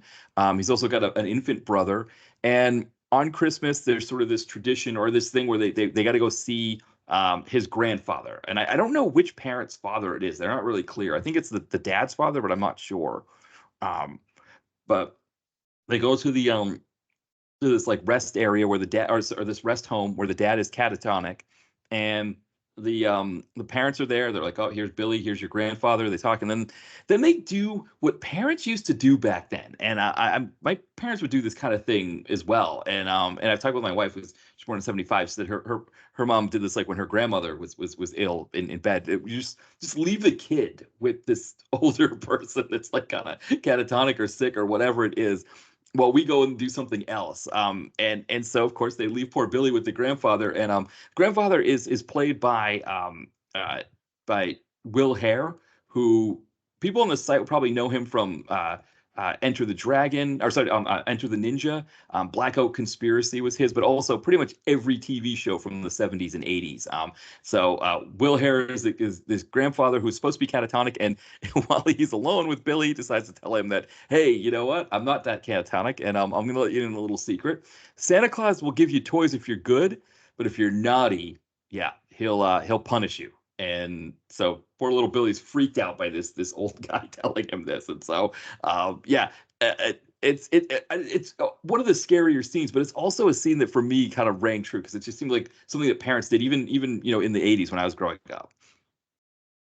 Yeah, absolutely. Yeah, absolutely. I do have a vivid memory of being left alone with an elderly, infirmed relative, and it does capture that feeling of like, she didn't snap or anything, she just kind of was there, but it has that feeling like, okay, if she says something, it's going to scare me because she's not supposed to say anything. Right, But right, yeah, exactly. and people say, on Twitter, they always have that prompt like, who's the who had the best one and done scene in film history? And yes, the obvious answer is Alec Baldwin and Glenn Right, Ross just nailing one scene. But Will Hare in Silent Night, Deadly Night has got to be in at least top five for best one scene in a movie and done, because he just captures that just evil, like just he has that whole monologue about being naughty, and oh God, it just perfectly sets the tone for the entire movie, really. right, right. I mean, if he doesn't do that part that well, this isn't the classic that it is really. You don't buy the rest of it. And again, I think for maybe for younger kids seeing this, because I think parents don't really do this kind of thing as much anymore. They're more like, well, we can't leave Billy alone with your father. Come on, we'll take him in the other room with us, and or we'll have him go play somewhere, or something like that. Like that, if we can't have him in the room. But back then it was just like, nope, adults have to go do their thing, so we'll leave kids wherever we leave them, and we'll come back and pick them up if they're there. If they're not, we'll put them on a milk carton. That's that's just Yep, that right. was the vibe. Yeah. Yeah, exactly. Yeah. So at the same time that this is happening, a guy in a Santa outfit is robbing a liquor store. And back then, it's funny. I think even at that time, the liquor store robbery murder that was like the kind of thing that would make the news. It was like sort of that if it bleeds, it leads philosophy was really big in the 80s, and kind of still the case now. So there was this idea that there was this epidemic of liquor store and 7-Eleven workers being killed all the time. That wasn't quite the case, but the robberies were still there. But yeah, this Santa Claus, he's not messing around. He not only does he get all the money from the cash register, but he kills the clerk behind the counter, and he speeds out in his car. And so we know uh, this Santa and our family are kind of on a collision course to wackiness. Yes, and for me, that Charles Deercop as the Santa, he just perfectly kind of embodies that kind of like, he was like in a lot of biker movies and a lot of like kind of like episodic television shows playing like the heavy or the henchman and stuff. So to have him do it, like, it's a really good character actor piece. Like when you see him, you can even recognize him under the beard because of just he has like one of those skulls where it's like his cheekbones are like escaping from his body. So like to see him like as the Santa Claus, you're already like, oh, this is not going to end well. Right, right, exactly. Now, unfortunately, he left us this year. I didn't realize that he actually just passed away this year. He was born in 36, so he was 87 years old. Wow, yeah. I mean, he had a great career. It was like turned up in just about everything. Yes, yeah. Well, because he's like Will Hare in the sense that like he's done so many I mean, like you said, like so many TV shows and movies, but also like these small parts here and there. And again, he's similar to Will Hare in the sense that like if he doesn't pull this off either, then the movie doesn't work because it's not traumatic enough if he's not that strong. But yeah, when he meets up with the with the parents, essentially what happens is he needs a new car because he's escaping. So he puts his car on the side of the road. He's just like Santa, and the family happens upon him and think, well, we'll give Santa help. It's Christmas Eve, of course we'll help Santa out. And yeah, it doesn't end well. And I mean, this is very much like 70s exploitation kind of thing here, where Santa kills the dad and then has the mom rips open her shirt and goes, it's like going to assault her, to rape her. He kills her, and Billy's hiding in the woods watching the whole thing while the baby's crying. Yeah, this felt like something that this is like a grindhouse kind of deal here. It's just that the blood was a little bit more realistic than what you see in a grindhouse film.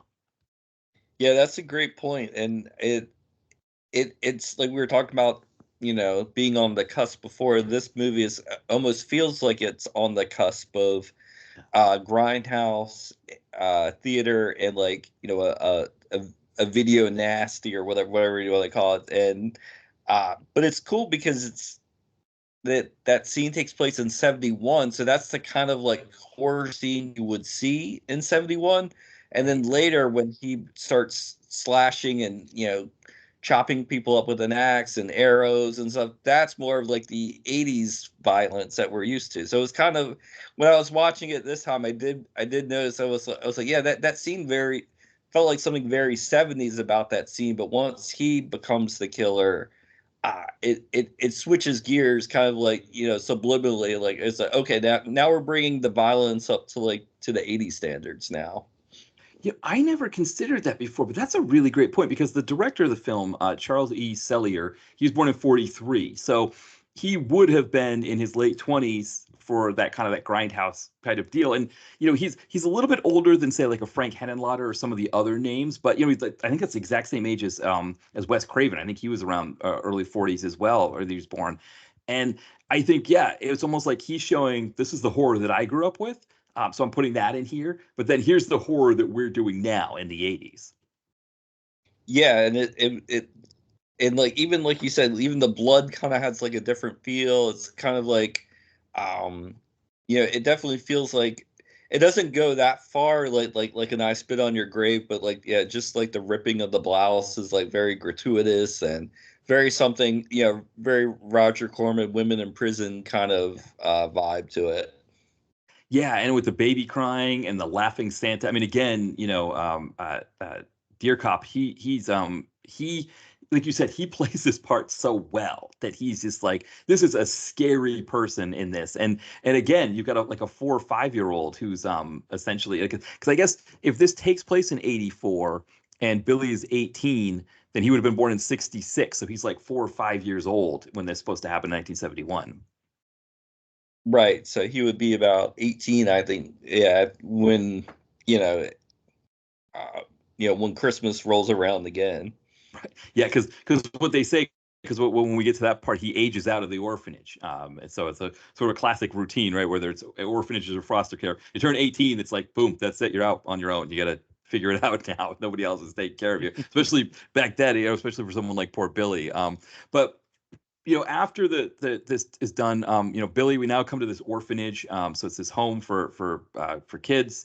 It's run by a very evil nun, Mother Superior, played by Lillian Chauvin, and then her kind of second in command, played by Gilmer McCormick, is Sister Margaret. Sister Margaret kind of takes a shine to Billy. She wants Billy, she knows Billy's still hurting over this. She knows what's happened to him. Whereas Mother Superior doesn't really have that same kind of sympathy. She feels like if we just beat it out of him, he'll be good. And so the first scene involves kids drawing pictures for Christmas, and Billy decides to draw an action movie sequence of like people shooting and killing each other at Christmas, and the nun freaks out, and he gets sent to the Mother Superior's office as opposed to the principal's office. Yeah, and she's the one that kind of reinforces what Grandpa had said about, you're either naughty or you're nice, and if you're naughty, you get punished. And it's very black and white. Yeah, and this is the kind of thing that like sitting with a therapist and having the therapist like look at the drawing and then talk to Billy and be like, okay, so what is I get it. So you feel like you feel like you got the ultimate punishment from Santa by having your family massacred. Now we do find that the younger brother is still there too. He's as a baby, but he's living there as well. But the therapist would be like, yeah, okay, I can see that. So let's maybe not live with Mother Superior. Well, let's try to find you someplace else to live. Let's kind of fix this up a little bit. But instead, that's not the case. And actually, Mother Superior argues with Sister Margaret about this because Sister Margaret's like, listen, he's still dealing with trauma from this happening. He's only 8 now. This is only a few years ago. You don't just, suck it up and get over this. And whereas Mother Superior's like, no, we just need to beat it out of him, essentially. He doesn't say that, but that's the idea. So at one point, he's kind of sitting in his room, and then Sister Margaret comes in and says, hey, why don't you come out and play? I think it's okay for you to come out and play. I'll deal with Mother Superior if she gets angry. But he's got to put his shoes on and stuff before he can go outside. And as he's going, he hears a commotion in one of the bedrooms.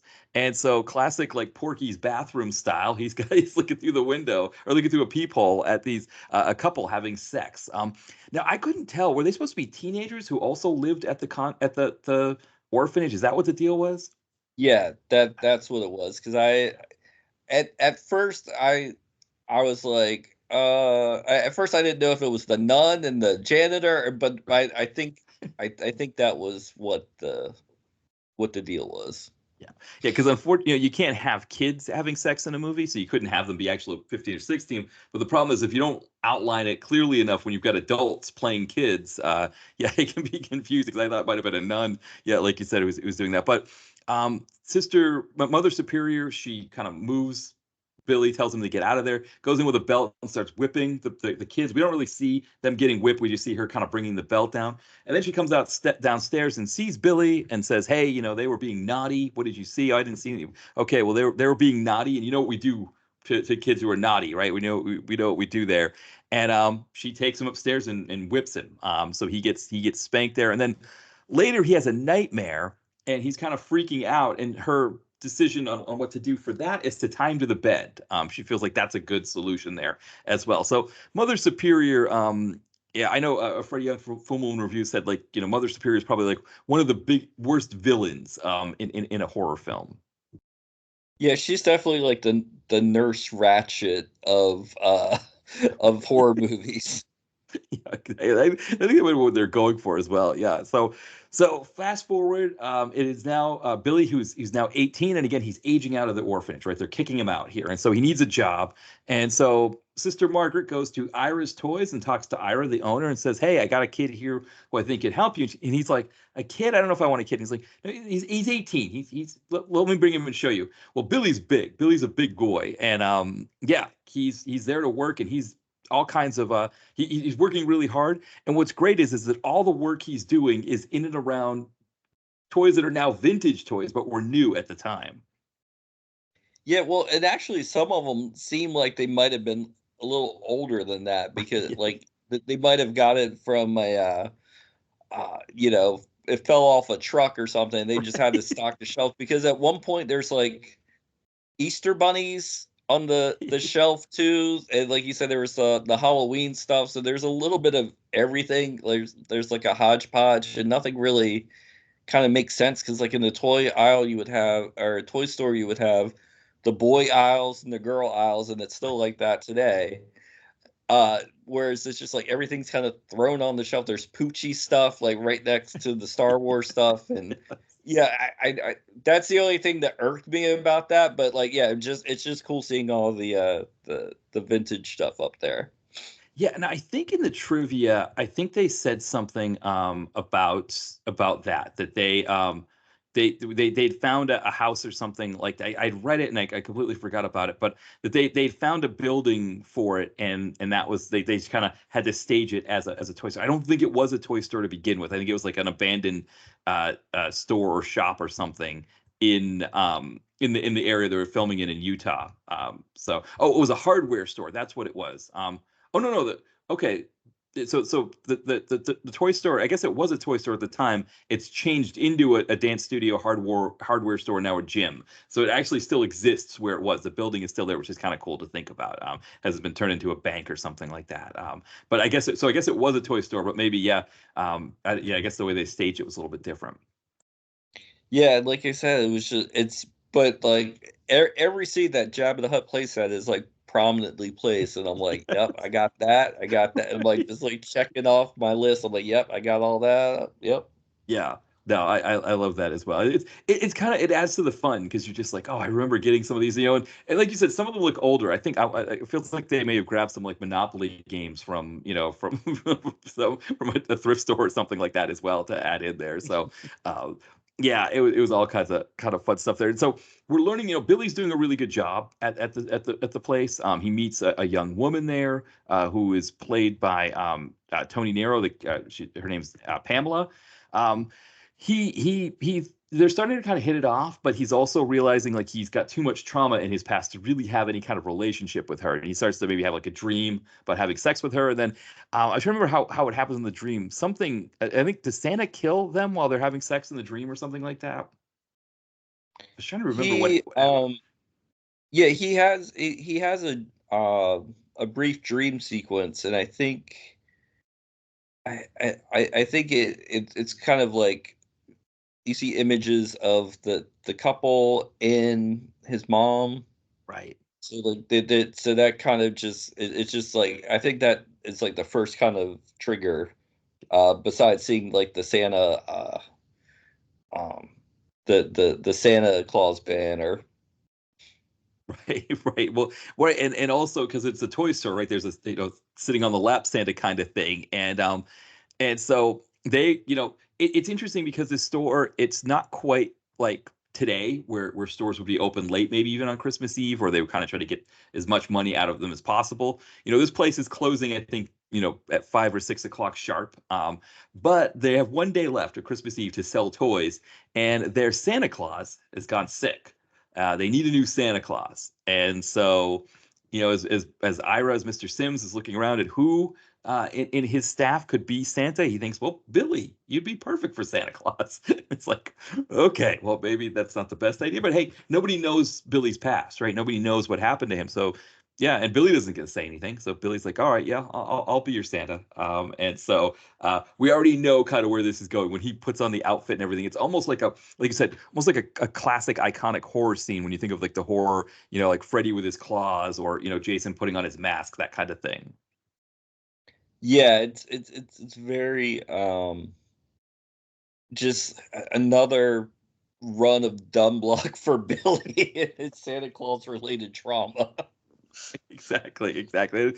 And we also get our classic, another classic 80s parent, which again, I'm talking about classic 80s parent. Earlier in the movie it was 70s parent. So it's kind of the same thing, 70s, 80s parent. But we get the classic parent where he's got this girl sitting on his lap now that he's Santa. And this girl's fidgeting. She's not sitting still. She's being a pain.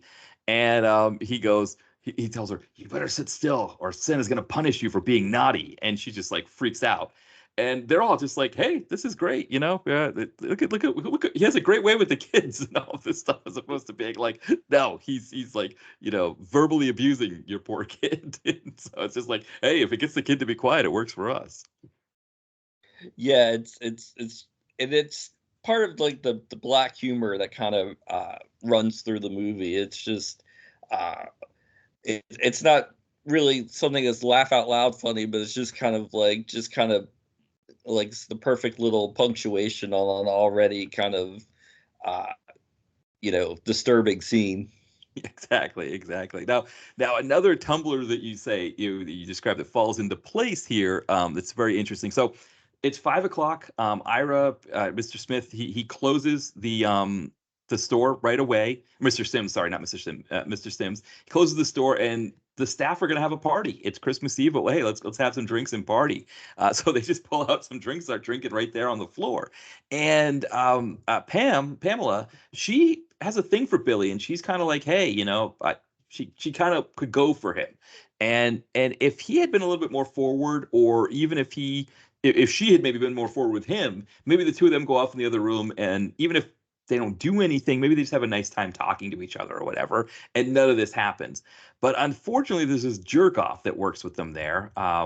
And this jerk off, he pulls Pam aside. Now, this jerk off has already kind of been giving Billy a hard time. He's got his tight, like not quite Izod Lacoste, it's like a poor version of that, with his big kind of fluffy Larry from Three's Company hair.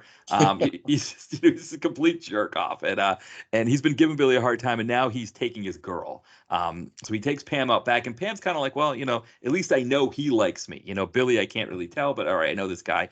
But no, he takes it too far, right? He's got her on the table. He's like pulling off her clothes and everything. And Billy walks in on this, and it triggers him. And so he's got to save the day or just kill this guy because he's being naughty. And we get a pretty good kill here. He strangles him and hangs him with Christmas lights, which I think is a good way to go. Yeah, I mean, right away to use, it's say what you will about Halloween, but I don't think Michael Myers has ever killed anybody with like a jack-o'-lantern. And, like Billy right away uses the holiday motif to get a kill in the book. So yeah, hats off to Billy. Exactly. Now, Pam, this is a lesson probably to anybody out there. If you encounter a killer, obviously we don't want to victim blame. We don't want to say that it's Pam's fault for what happens to her next. But I would say if somebody kills somebody in front of you, the thing you don't want to do is call that person a psycho. Because they've already proven that they kill, right? They've already shown, hey, I'm willing to kill. Now this comes up in the second movie as well, right? Because uh, uh, Ricky, the other brother, he saves one woman and she thanks him for saving her, even though he ran over her guy with a jeep multiple times. But then later, when he kills Chip, the girlfriend that he's with there, the woman from all the Vice Academy films, she calls him a psycho and he strangles her with the car antenna. So it's just a rule of thumb for people out there. If you see somebody kill somebody in front of you, don't call them a psycho. Just say thank you. Just say thank you. That's probably the best thing you do. Just try to get out of there as fast as you can. But she doesn't. She calls him a psycho. She says, "You bastard, you crazy bastard." And so eventually he gets the knife out and he stabs her. I think it was a box cutter, right, that he was using. Yeah, I think so. Yep. So now the killing spree is on, and so he goes into the other room, and I can't remember how he killed Mr. Sims. I thought there's something special about that kill, and I can't remember it. Didn't he get him with the axe? That's I right, he can't remember. did. Oh, that's right, Yeah. he did. He just gave him the axe. That's right. That's right. Yeah. That's all. Yeah.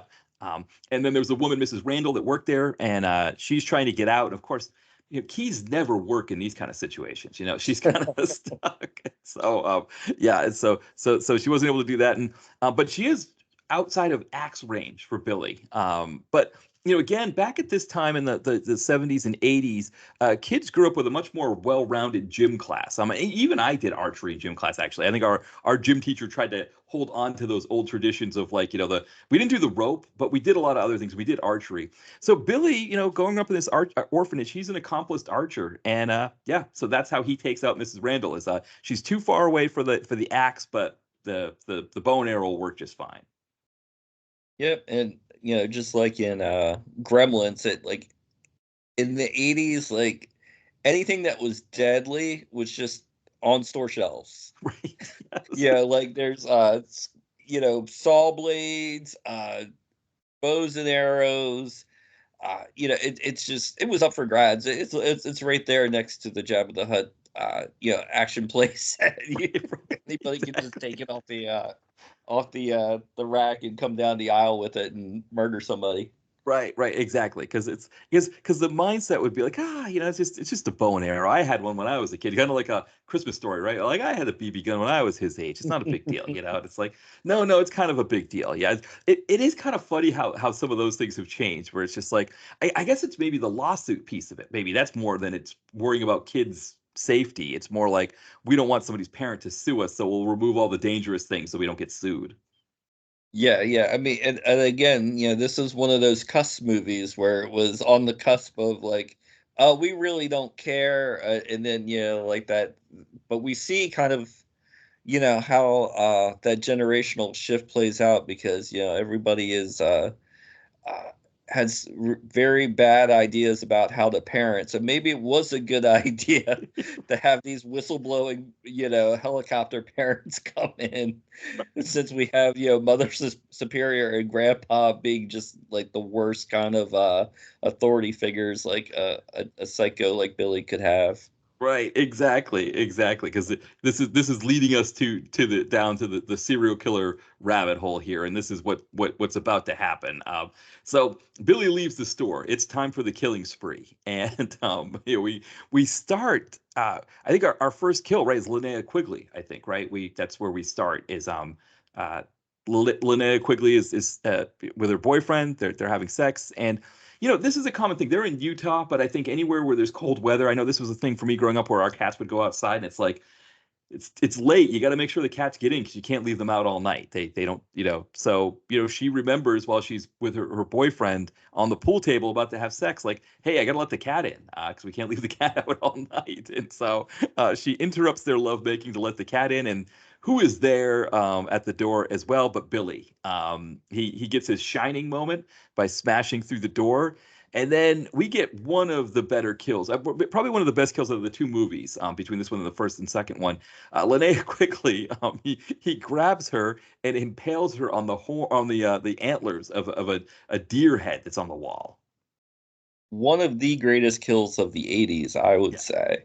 yeah, And if I can just rewind just a little bit, that the thing that makes this scene amazing, not a Linnea, of course, yeah. but it's the fact that she's totally naked, and then when she goes to answer or to get the door, uh, she just puts her shorts on. She Yes. doesn't put her top on, just like you would think, like at least her like a blouse or something. And they're the tightest little shorts too, and it's just like it's just one of those little things that just make that scene just perfect because and of course it's got to match the footage of her being impaled on the deer antlers topless. So yeah, but like at the same time, it's just like one of those little touches where it's like you think you're gonna get this big scene of her putting her clothes back on. Nope, just the shorts, and then Right, exactly. Right, because the mindset is that she's just going to go out and kind of peek out the door to let the cat in, and then close the door. She wasn't expecting to encounter Billy, but yeah, no, Billy takes care of her. Now, the boyfriend then comes upstairs, finds this, and is obviously he's not happy. But this is one of those kind of struggle ensues kind of kills that we get in a slasher film, which I guess you get like maybe one or two per movie, and this is kind of that one where we wonder if maybe this guy is going to get away or something like that, or fend him off or something, but it just never quite happens.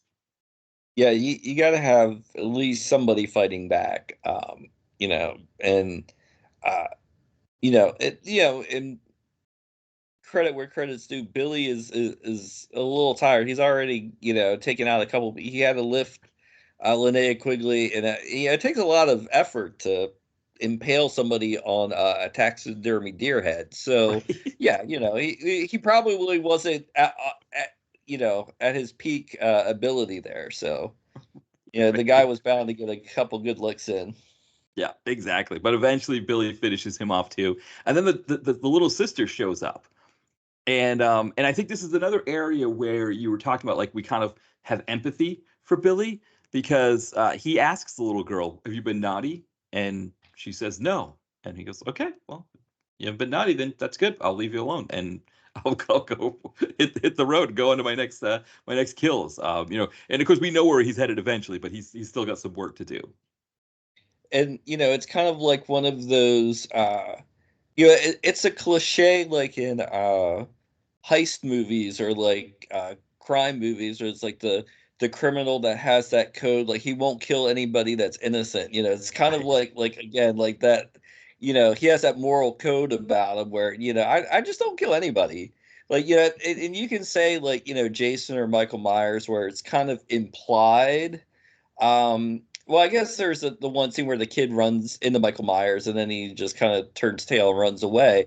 But like, yeah, it's nice to actually kind of like see his like, he's kind of like silently judging this kid. He's like, okay, you're good. Here's a candy cane for you. Exactly. Yeah, exactly. So now we have two things happening at the same time here, where the police are kind of alerted to what's happening, and or Sister Mary. Oh no, that's right. Doesn't Sister Margaret show up at the toy store and find out that she sees the death and destruction? Right. Yeah. And so then she goes to the police, and the police are like, "What? We need to arrest somebody dressed like Santa Claus?" Okay, all right. So, two police officers go to a house because they see Santa crawling in somebody's window, and they think, "Okay, well, this is our guy."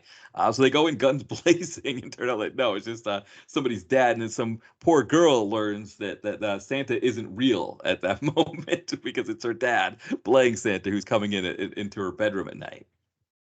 Yeah, 84 was a tough year for kids finding out about that Santa Claus not being a real thing. Between that and Gremlins, I mean, it was just whole generation was just ruined, and at the multiplex that year. Yeah. Yeah. I always tell the story because I caught my dad as a tooth fairy. And, I started putting the money. He wasn't dressed like he was putting money under my pillow, but I caught him doing it and I realized like the whole thing was a sham. And, but I was afraid that if I told my parents I didn't believe in Santa, that I would get like power tools and socks and whatever crap my dad got. And I was like, no, I still want to get toys. But then with my younger brothers and sisters, I felt like it was safe enough. And that this was like, I was like 9 or 10 at that time. And I never really came out to my parents and said, I don't believe in Santa Claus. I just kind of left it as like, all right, mom, buy me Santa Claus presents. I'll play along because it's like I want, at that point it was like Nintendo games. It's like Yeah, I'm not the trading in stakes the get higher every year. right, exactly. So yeah, but yeah, this kid, this unfortunately this girl learns that the hard way that there's no Santa. And then we get two other kids who are about to go sledding, which always a fun time as well. And these are kind of bigger kids. So these are probably like junior high, maybe like eighth grade kids. So they're about to really go down the hill. They've got these toboggans with the curled front on them, so not like the plastic sleds that I remember having as a kid. That you're just like you get a running start and dive on them and probably crack ribs and stuff like that when you're going down the hill. Yeah, yeah, definitely old school. Yeah, and so as they're about to go down the hill, these two bullies show up. These two older kids that are bullies. They do the classic, like twist the arm behind the kid, take their push them down, take their sleds. And so you think, well, these kids they need their comeuppance, right? These bullies they need their comeuppance. I mean, how bad do they need their comeuppance? I don't know, but we find out how bad they get their comeuppance, which Well, they're naughty. They're right. naughty, man. Yes. And so the antler kill is probably one of the like you said one of the best in the 80s. This one here I think is definitely up there, where the friend is the bully friend is at the bottom of the hill waiting for his other bully friend to come down on the sled, and he's like, hey, where are you, man? What are you doing? All of a sudden this headless guy comes down the hill, and because we do see Billy go to decapitate him, but the aftermath where you see the head rolling down the hill after it, I think the next time we get something this beautiful is the Seagal movie Out for a Kill, when Seagal throws his sword out the window and decapitates the head of the Chinese gang, and his head rolls on the ground. Yeah, it's definitely that waiting that beat before the head comes down that makes it. If the head came down, it kind of, I don't know where gravity plays into this, or if the head would come first, or the body would come first, or they come. Right. It's like that Wile E. Coyote logic, as long whatever works for comic effects. Right, exactly. And I mean, this definitely does. This is, and that's kind of the thing is that we get this really dark stuff at the beginning that, this kind of like, the scary grandfather, the psychotic guy dressed like Santa killing the parents, the crying babies, and Mother Superior, scary Mother Superior. But now when we get to these kills, they're all kind of more fun, right? They're kind of goofiness. And so this is the last kill for a little bit, because it, sort of it's close to sunrise. We're getting close to Christmas Day, and the police are kind of hot on the trail, hoping to find him. And this one police officer goes to the orphanage, thinking that he sees Santa going to accost the kids, and he just fires at him and kills him. And it turns out, no, that's not really Santa. That's not really him. It's was it the deaf janitor? Is that what it was? It was the preacher who That's right. dresses up like Santa, but he was deaf because he didn't hear the officers uh, um say halt or anything. And important to note that his blood splatters on Ricky, uh,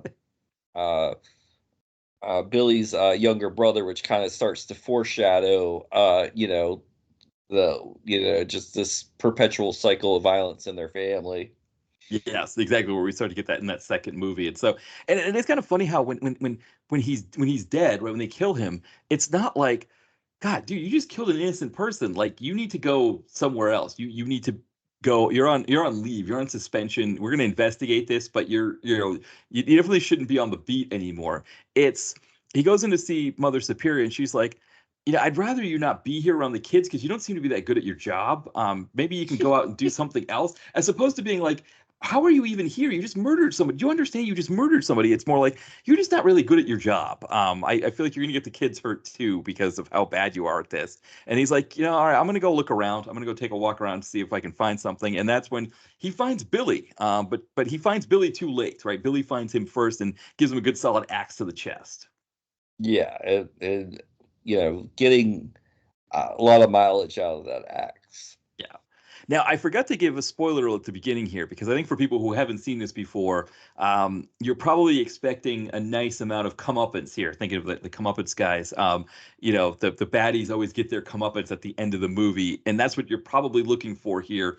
And so probably when I put this episode out, when I do the cold open, I'll give a spoiler alert because we're about to spoil the end here of this movie. We're getting to the end, and unfortunately, we don't get the full satisfaction we want. Billy finds Mother Superior. She's in a wheelchair. He's got the axe raised. He's ready to get her, but Sister Margaret comes in with the detective at that same time, and they shoot Billy and they take him out before he gets a chance to kill Mother Superior.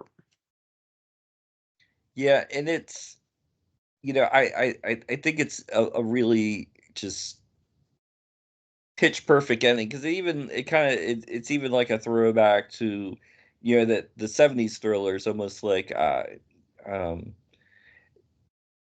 I wouldn't say Chinatown or anything, but it does have kind of like a downbeat kind of ending.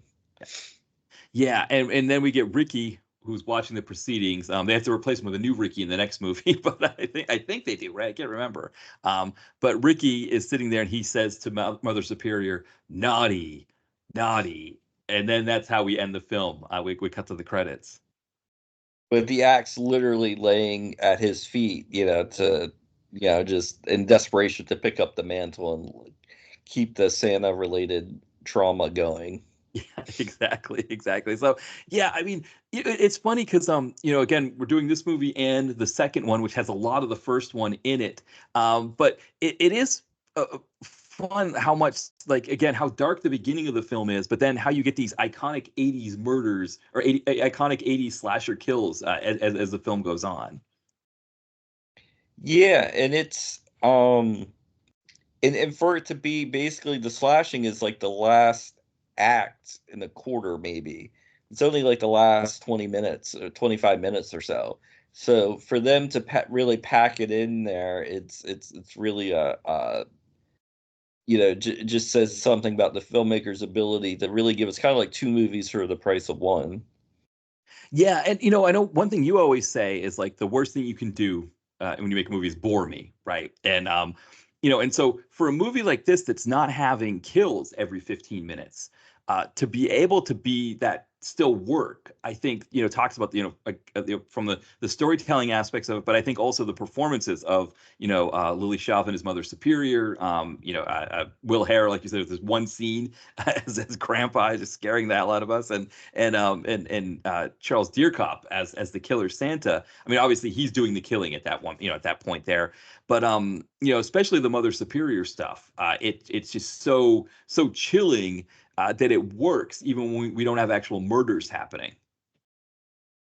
Right, and it's almost like a novel in in the sense that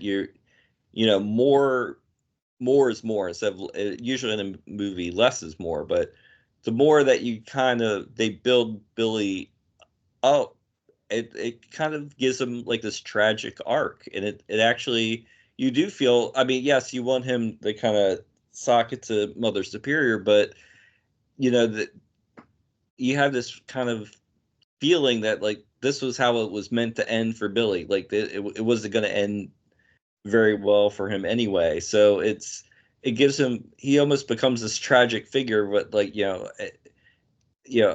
all these tumblers fell into place for him to be this person, and you're just watching like a tragedy, like a car accident in slow motion. Like you're just powerless to help him.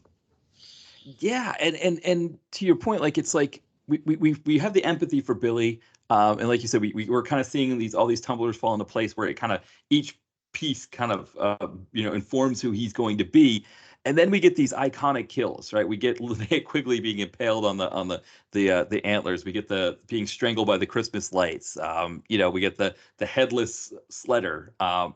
These kind of really funny iconic kills that like are kind of like you said, like what you expect from an 80s slasher. That it's you've got the 70s psychological thriller and the more grindhouse killings. But I also think of like something like a trilogy of terror that was kind of more psychologically bad, but also had scary moments like the tiki doll or whatever. It kind of harkens back to that, but then it's more modern in the 80s stuff. Yeah, and the cinematography is very flat, and I mean that in a good way. I mean, like it's almost kind of uh there's no kind of like cues when something's about to happen. Like you watch these movies and there's going to be a jump scare or a false scare. It just kind of plays out as in a sense it kind of feels almost like a true crime movie rather than like a slasher, because there's not a lot of uh, movie tricks to it. It's presented as kind of like how it might have happened if it was a real event. Yeah, you're right. It almost has kind of like a movie of the week feel to it. I never considered. So the guy who directed this, he did a few other kind of genre pictures, and then before he passed away, like in 2011, he was doing Bible movies. So he's doing movies about Bible stories and things like that. Yeah, I am. But when we talk about the cinematographer, I mean, he was definitely more. Again, exploitation films. He does Death Race, I think, is one of his Nightmare. The first Nightmare on Elm Street. It's interesting. So he was part of the camera crew for Nightmare on Elm Street, which also came out the same year. And this movie actually beat Nightmare on Elm Street in the first weekend of the box office before it got pulled from the theaters. Yeah, and what's interesting about it being pulled from the theaters is that if you consider it like that, like the way they recycle the footage in part two doesn't seem so kind of crass or like a cost cutting device, because that would have been most audiences the only way for them to see those scenes in the theater again. Because if you it was like, oh, we're gonna bring out Silent Night Deadly Night 2, uh it's like, so you're like, well, I didn't get to see the first movie. Oh, don't worry, we're gonna show half the first movie with this movie. So it was kind of like, I wouldn't say a win-win, but it didn't seem like it was kind of crass. Whereas like Hills Have Eyes 2, it was just seemed lazy. Way that's the flashback in Hills Have Eyes 2. I'm like, Wes, come on, dude. Like, I mean, the exploding head with the basketball in Deadly Friend starts to look, kind of like peak Wes Craven next to the dog flashback in Hills Have Eyes 2. Yeah, no, definitely. Well, and I think too, to your point about all of this is that 1987 would have been around the time when video stars first started to be really more prolific. In the especially for people that weren't in like big cities or in more suburban areas. In '84, video stores were there. People could go rent movies, but it was kind of more of a thing where like you would maybe rent the VCR and do like a movie night kind of thing. And so Silent Night, Deadly Night was probably not like a family movie night kind of deal. Whereas by '87, that yes, you could get Silent Night, Deadly Night more freely. Like more people had VCRs at the time, and so then it was more like kids renting movies and doing a movie night themselves. And so I think Silent Night, Deadly Night 2 is probably made with the intention of thinking of how the market was at the time, as opposed to what the market ends up being. Yeah, and I think too, I mean, I could be wrong about this, but I have a feeling that because of that controversy, many stores might not have stocked Silent Night, Deadly Night. Especially like back in the day, like I know like we had a Rite Aid and a Roses that had like a small like rental shop inside. So if you were, because there weren't a lot of big chain rental stores at the time, but if you did have something that was kind of like affiliated, that had video rental space in them, they might not have been inclined to get a title like that because of the controversy. So it seemed, at least to me, like it did seem like it's a bit more like I can accept it, like the over reliance on old footage for part two. Right. Well, because part of the original idea was they were repackaging it, I guess, so that it would kind of get around the embargo from people not wanting to pick it up. But yeah, to your point, right? Like a Rite Aid, or like I remember the grocery store, the Shaw's, when I grew up. I remember my mom would be playing lottery tickets or just like whatever things that you would do with it, because back then you had to do a lot more things at a service desk at a grocery store. They could cash Yeah. checks for you. They could do all kinds of stuff that you don't really need them to do now. But while she would be in line and doing that, I'd be walking around the videos to see like what they had. I don't remember if we ever rented anything from there, because it was, the grocery store was in the neighboring town of Portsmouth, New Hampshire, and we had 3 video stores in our own town in Maine, so we would get them there. But I remember looking around there. I mean, to your point about the Ghoulies situation, I think it's probably another area where kids would be exposed to that. They see the poster for Ghoulies while they're like, their mom's taking them to the grocery store, or the pharmacy, and they see that and they're like freaked out, and they don't want to go back in the pharmacy or the grocery store again.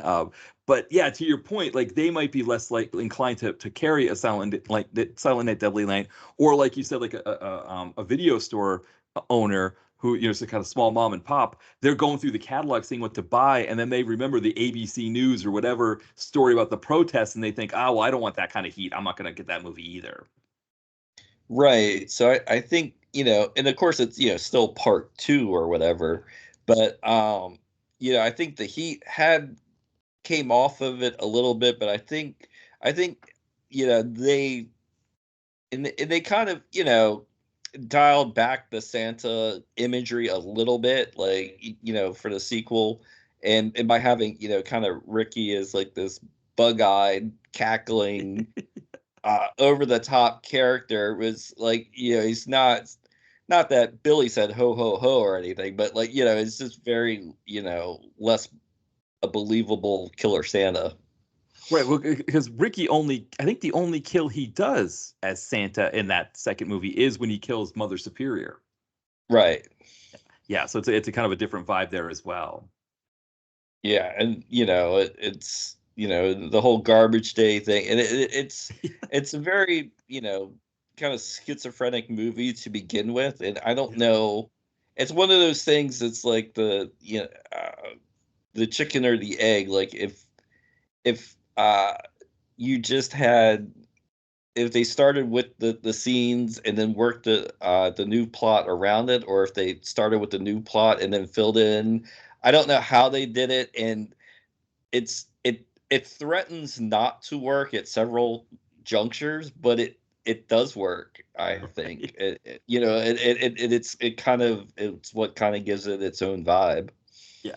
Well, and I think that the one thing I would say that, and like I said, we're going to be talking about the second one in a future episode, but like because there's so much of the first movie in the second one, the only thing I would say this is the drawback of that is it can make it a little difficult if you're going to do a double feature. Because if you've got a whole, I guess what you could do if you've got a whole bunch of people and you do a double feature, the first movie you kind of while the flashbacks are happening, that's when maybe you're looking at your phone or you're chatting about things or you're having getting snacks or that kind of thing. Maybe in that sense it does work because you don't need to be like fully locked in for 3 hours. You can kind of zone out for a bit.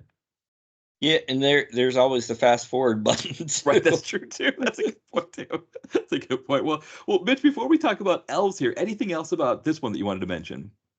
Um, it just to like just to kind of touch on the sequels, even though it's been a while since I watched all of them, but like I think the it has a kind of its own it's it's a fascinating franchise to kind of look at because it's gotten like a little bit of everything that was kind of typical of the 80s franchises. Like it has the third episode or the third sequel or the third movie is one of those sequels where they uh, were borrowing a lot from Nightmare on Elm Street a little bit. So there's a lot of nightmare sequences and it's kind of disjointed, but it's directed by Monty Hellman, who did one of my favorite movies of all time, Cockfighter, and it's got Bill Moseley with a spaghetti strainer on his head for most of the movie. So Right.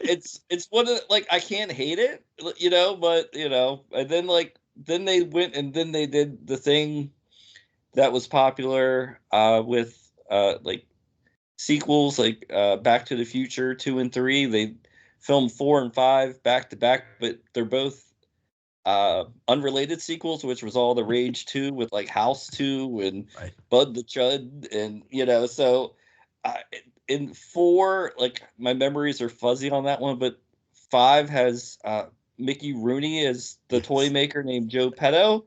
So I mean, it's just a fascinating franchise through and through, and they're worth check it. And even the sequel or the remake in 2012 with Malcolm McDowell is actually really good, and it's really kind of contains a little bit of that original kind of spark to it. Like there's like the flamethrower kill that's just really good. Like so, like the whole franchise has its ups and downs, but it's one of the more memorable franchises I think of of the '80s. Well, and the other thing too about these movies is that when you start getting into the sequels, it's like the third one has Robert Culp. The fourth and fifth ones have Clint Howard as he plays Ricky, I guess, right in the fourth one. He And plays a character named right, Ricky. he's not the Ricky, right? It's yeah. So it's like it's very, but like Brian Usna directed that one. So and like they have this a pretty cool uh talent pool to pull from too as well. Yeah, because I was wondering because Alice Beasley from Moonlighting is in that, and I'm wondering if she thought she was going to get a bigger bump from Moonlighting. I mean, I guess the guy who played the guy from Revenge of the Nerds, who's also in Moonlighting, he kind of did a lot of direct-to-video stuff too after Moonlighting was done. So I guess really only Bruce Willis, because even Sybil Shepherd, she had her own TV show in the '90s, but nobody really got the bump from Moonlighting that Bruce Willis did. So, but yeah, unfortunately, Alice Beasley. For us, it's good to have her in movies like this. I always enjoy seeing her in stuff like this. But yeah, she didn't take off. That Sister Act 2 or whatever call. She didn't get those calls for those movies. Yeah, and yeah, Robert Culp is excellent in part three. I mean, he kind of holds it like the he's like the detective, and there's always like that B detective plot in those kinds of movies, and usually those are kind of like the time you get up, go to the bathroom, or make Right. yourself a snack, but he really kind of holds it together, and he just has that. He's still basically that kind of wise ass Robert Culp, greatest American hero kind of guy. So he kind of keeps that movie afloat too. Yeah, it makes it fun. And then, like you said, you get Mickey Rooney in the third one, which is always a fun thing there. And all of the sequels. So the first movie is not available on any of the streamers unless you want to rent it, or the Internet Archive has it. They actually have a VHS rip, so if you want some real nostalgia, you can get a VHS rip on the Internet Archive. But from 2 through 5, those are all available on Tubi. So people want to check those out if they don't have them, they can catch them there. Yeah, I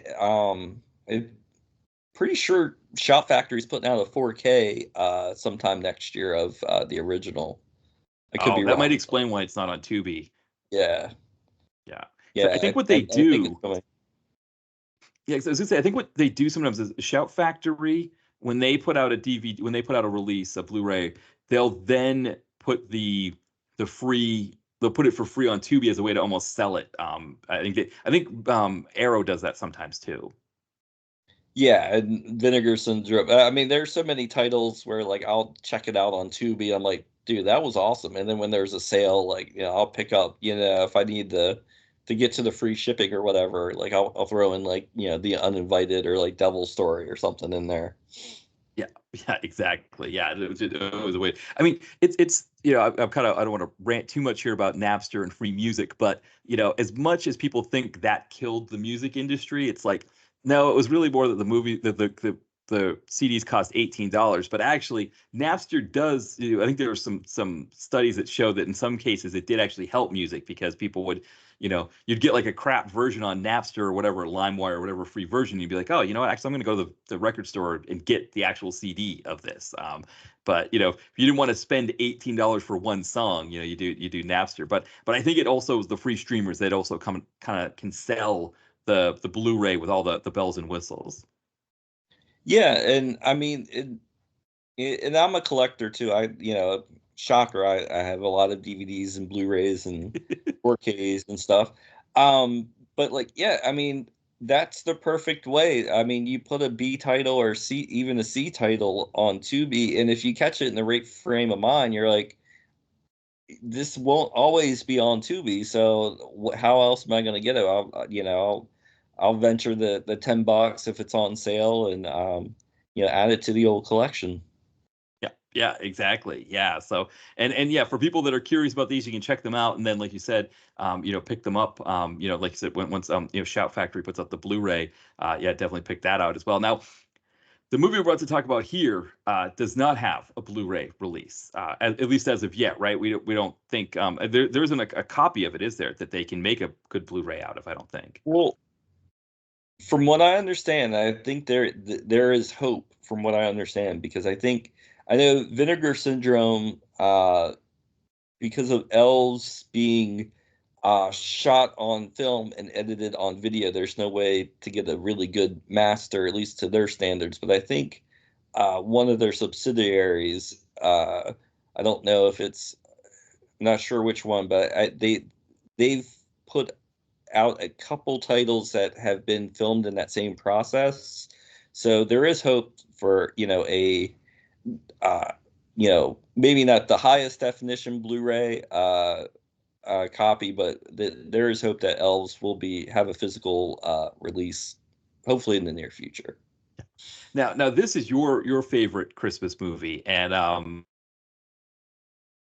but I enjoy it too. I mean, there's one scene I don't like. There's a cat that gets killed. And I feel bad for it. It's funny that cat being killed. I didn't really like, but then in was it Guns in the Sedaris film where they're eating at the restaurant in Louisiana and the bungling assassins try to poison them with poisoned fish, and the cat eats it and dies.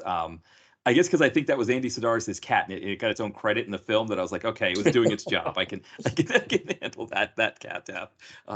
But that's the only part of the movie I had trouble with. Beyond that, I mean, you mentioned this movie to me. I had heard of it. I heard a lot of things about it. But when you came on, I think it was in the 2019 episode, and we were talking about Christmas movies, and you brought up Elves.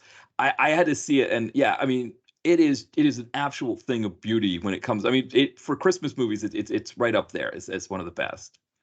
Yeah, I mean it's been our tradition ever since I think 1992. We would rent it from our local video store on the 23rd. And it got to be to the point where the lady behind the counter, like, every year she said, "You're the only person who's rented this movie. You might as well just buy it." So we bought it from the store. Um, so ever since then, I get as many people together for we have Elves Night, and it's it plays really well with a group because you can do Mystery Science Theater kind of comments along with it, and not detract from it. It kind of enhances the experience. And for a movie that has, really, I say bad, but when I say bad, I also mean awesome special effects. Like the monster looks terrible and it's barely articulate, but I love it. And I love also the fact that the movie is called Elves and there's only one of them. Stuff like that. Like that usually sells the person when I'm trying to describe that. That's they either tap out or they go all in. Like, oh well, I've got to see that. Yeah. Um, Well, and it's distributed by Action International Pictures. So the people who do, Deadly Prey, Man Killers, those kinds of fun movies. It's the same company. It doesn't have any of those people involved. So there's no like David Pryor or right. I think they just picked it up. It wasn't like an in-house production. yeah, yeah. But it's still kind of funny that it has that feel, or it has that connection to it. But I mean, being older, I think we've talked about this before. Being older now, watching the movie, and the fact that I'm like roughly the same age that Dan Haggerty was when he was in the film. So he was born in 41. So actually, he was 48 when he made the movie. So he's a little bit older than I am. But roughly that age. When when I'm when the getting kids there, are yeah. right, we're getting to the Haggerty age, right? We can call it the Haggerty. I guess The that Haggerty might be the new line. title for it. Yeah, People talk about the Wilford Brimley line. We're getting to the Haggerty the line. Haggerty line, right? The Haggerty Elves line. Yeah, because the thing is that there's that scene where the kids are partying in the department store. So even that's a really fantastic thing because we were just talking about the toy store downtown. It's like this big toy store.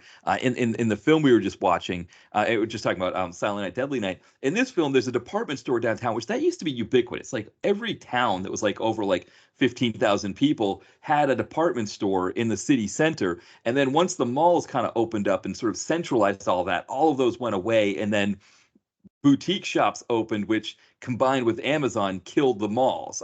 So it's we've kind of watched the food chain go full circle here with this kind of stuff. But Dan Haggerty he gets a job as the mall Santa there at that place, and he's kind of there late, and he sees the kids partying, and I just love how he's like 48-year-old Dan Haggerty seeing these teens partying. He's just like, all right, yeah, just lock up when you're done, because it's like he's the authority figure there, right? And it was the realization that for me that like if I was in that situation, I would be the authority figure at this point. I'm at that point in my life now where I'm the Dan Haggerty authority figure telling the teens, okay, just don't break anything and lock up when you're done when they're partying at the department store.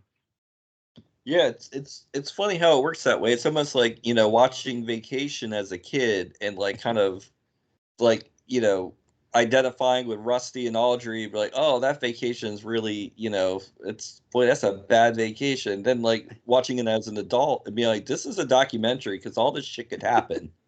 And I could go Clark Griswold at any second. So it's funny how like, the best movies you could like latch onto like a certain character and see it through their eyes, over time.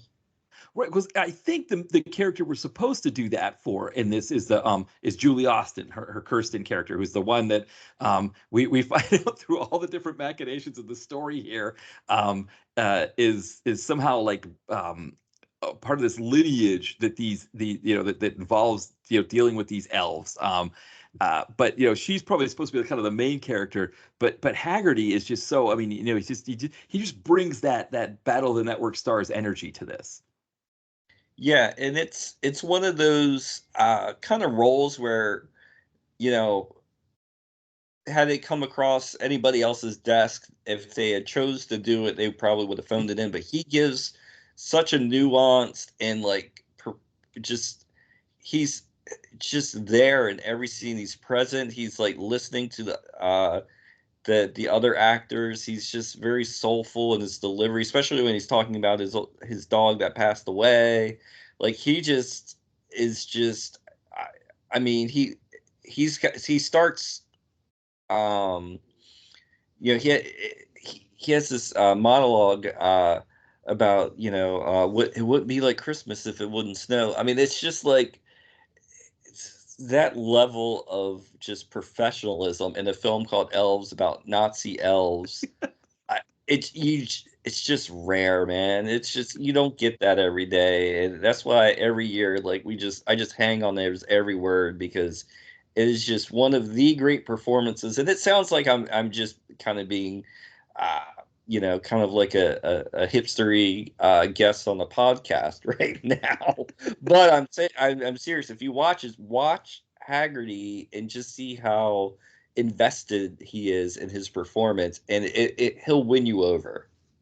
Well, and to your point, like, again, being older, I kind of see these things better in here. Where, so the Kirsten character, she's got a mom who's pretty much evil, and a grandfather who's pretty much evil, who is revealed to be her father as well. So they're just completely evil. They're treating her horribly. But I think there's also the whole intrigue about the elves, and so it's like Dan Haggerty's dealing with this killer elf that's running around, but at the same time almost being fatherly to Kirsten, to Julie Austin's character. And like you said, it's that nuance of him being fatherly that's like, it's almost like, who else would read the script of this movie about killer Nazi elves? Actually, killer Nazi elves when there's only one elf. Like, who would read that script and be like, oh, I'm gonna be fatherly to the girl because she doesn't really have that in her life right now, and I'm gonna add that to the character. But he does, and it makes like this whole craziness that's happening with these with this killer elf and all the stuff that's going on with the intrigue and the whole story about how the elves were created and all the craziness with the grandfather and the mother. Like, it's like we have Haggerty's performance to anchor into with all this nuttiness. Right. And then there's the scene where he gets like the exposition dump from the professor, and then he's got to get more information from another professor, and he interrupts their Christmas dinner, and the professor just gives this 1 minute speech, like almost like, almost as like an auctioneer, like the Micro Machines guy, like he just goes into the history of the elves at the Christmas dinner table with his children's mouth agape while he's just talking about sperm cells and occult rituals, and it's just a thing of beauty, man. Yeah. And Haggerty's there and he's doing it. He's bringing it. He's doing what you need him to do. It is like you said, it is the most amazing thing. It's because it's one of those ones like people would look at it and be like, well, how did this get made or that kind of thing. They kind of give it that kind of treatment, but it really is the kind of movie where you're like, okay, what do I need to sort of get me through like kind of the craziness of Christmas? Like, okay, I've just heard Mariah Carey's "All I Want for Christmas" for the fifth time today. There's the stores are completely torn apart, and I can't find what I need. I've waited in line for an hour at the butcher stand at the market Reading Terminal Market while people are like jumping ahead with these stupid. They're still using the stupid pull the ticket thing with the little tab thing with the number on it. You're dealing with all of that kind of Christmas stuff, and you want to get back in the Christmas spirit. And this is like the one movie where you watch this and it's like you can't be mad about any of that stuff anymore. You just like you can't take any of it seriously anymore. I mean, it's the only movie I know of that rips off both Chinatown and Dawn of the Dead. And it's just amazing, and it's just one of those things, like you said, it just nothing gets you in the Christmas spirit like Elves. No, no. Now, for people listening, I believe it's still on YouTube. So you can watch it on YouTube. But also too, I think I'm wondering what the VHS of this is. This one of those ones that's starting to get like the higher prices from the resellers? I I believe there was a time when it was, but I'm not sure about that now. It's it's such a niche title that I don't know if the demand is there, especially if if it's readily available on YouTube or not. Um, but I do know my copy has the uh, trailer for Alien Seed with Eric Estrada, and that becomes part of the whole entertainment. So I don't know if the copy on YouTube has the Alien Seed, but definitely I highly recommend watching the Alien Seed trailer if you can find that on YouTube first, because it also deals with impregnation and by like this one is by aliens, but like and it just has like these just quintessential random explosions and Eric Estrada chewing the scenery, and I highly recommend. I mean, the movie itself, I actually was able to track it down, and all the best parts are in the trailer. So just watch the trailer, then watch Elves, and then you'll have the complete level household Elves experience. Oh, it's kind of amazing because you think of him doing, you know, Eric Estrada doing, this PM Entertainment flicks, Sedaris movies. This wasn't that far removed from Chips, and he was already slumming it with these kinds of movies. But that idea of the trailer, I love that idea for people listening. I haven't done that before, so I'm gonna have to do that because I think you've mentioned before that the trailer for Alien Seed is on your copy. I feel like I got to do that. I got to see if that trailer is on YouTube at all, because I think that would be a kind of a fun addition to the experience of watching it. Yeah, anything that you can do to extend, the elves festivities, yeah, definitely do it. Yeah, it does look like it's here. It looks like it's on. It's got 4,000 views. Alien It Seed was VHS probably trailer. Yeah. So there's two versions. There's one that's a VHS, one that's an HD. I think you should definitely do the VHS one. The person, absolutely. yeah, the account name is Nintendo Dementia. So yeah. So it says the description is the alien seed is strong and only Punch from Chips can save the Earth from the threat of despotic rule by outer space Jesus. Hey, like I said, if anything screams double feature with elves, there you go. Right, exactly.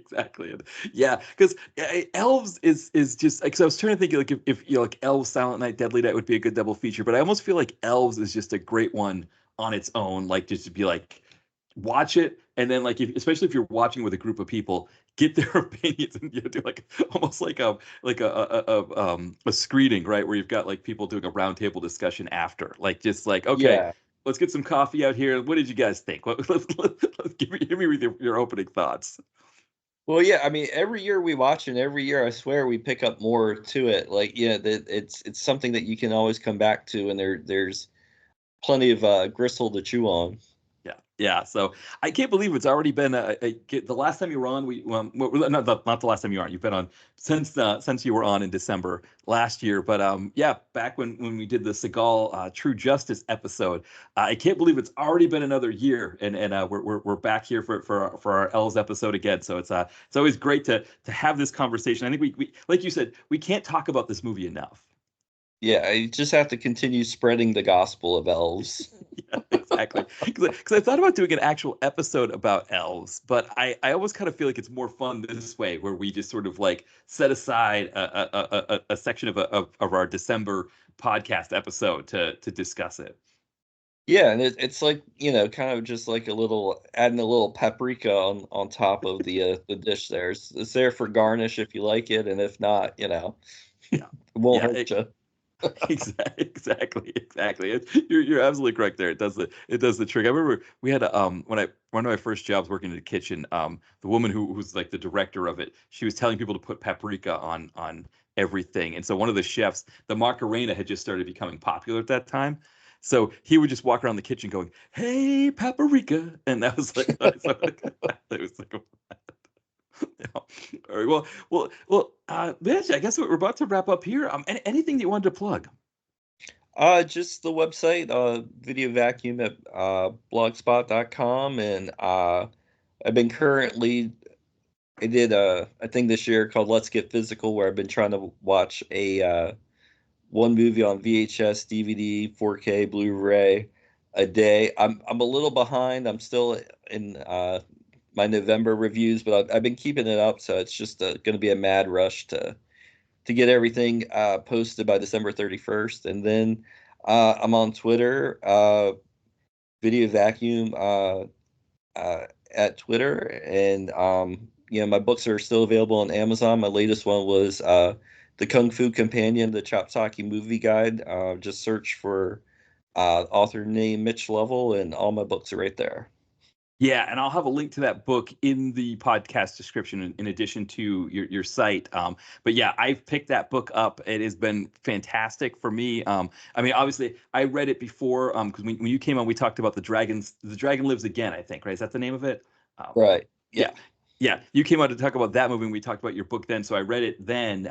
But since then, it's like if any type of Shaw Brothers movie comes up or something like that, I'll kind of page through and see if you've covered it or not, or if I'm thinking of like wanting to do a Shaw Brothers or a kung fu movie or a martial arts movie, I might go through your book and kind of see like, oh, what am I in the mood for? And the way you've got it sectioned out by either by different stars or by different genres or types within the kung fu movie, I can kind of go through it and see if like, yeah, that one sounds like a good one to watch. So it's great. It's a great cover to cover read, but also a kind of a fun, as you said, a good companion to your kung fu movies.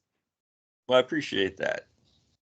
Yeah, no, it's always a fun one there. So yeah, and you can use the link to find that book, and then just click on your name, Mitch Lovell, to find your other books. So you've got the I also love the unexpendable guide to the expendable stars. That's always a fun one as well. Yeah, that was fun to do. That was I was still coming off the high of seeing Expendables 2, so I wanted to kind of give each one a spotlight. So I devoted every chapter to a star of the Expendables, which I probably should do that again at some point. But then I guess I'd have to do a Megan Fox chapter. But Yes, and a 50 Cent chapter to do some of those Emmett Furlow Oasis movies that he did, right? Yeah, that was a Blood Out or something like that. Was that one that he did? Yeah, those yeah. kinds of movies. Yeah, and the other one of yours, Bloody Book of Horror. I think for people that are horror fans, talking about your memorabilia collection, we were just talking earlier in the episode about the different things that you have. I think for horror fans that have horror collections, your book, it's a great read as well. I think it's a great read to kind of go through, because you go through a lot of different years of horror and cover a lot of different categories and different types. But also it's a great collection. I'm usually myself, I kind of do more Kindle nowadays. I own so many books that I've bought so many, but that's a good one to have on your shelf. I like the way that cover looks and everything like that. So for horror collectors, that's a great one to add to your collection. Yeah, Pete Muller, the guy that does my covers usually, he really knocked it out of the park with that one. He gave it that the old school VHS cover vibe to it. I really dig it.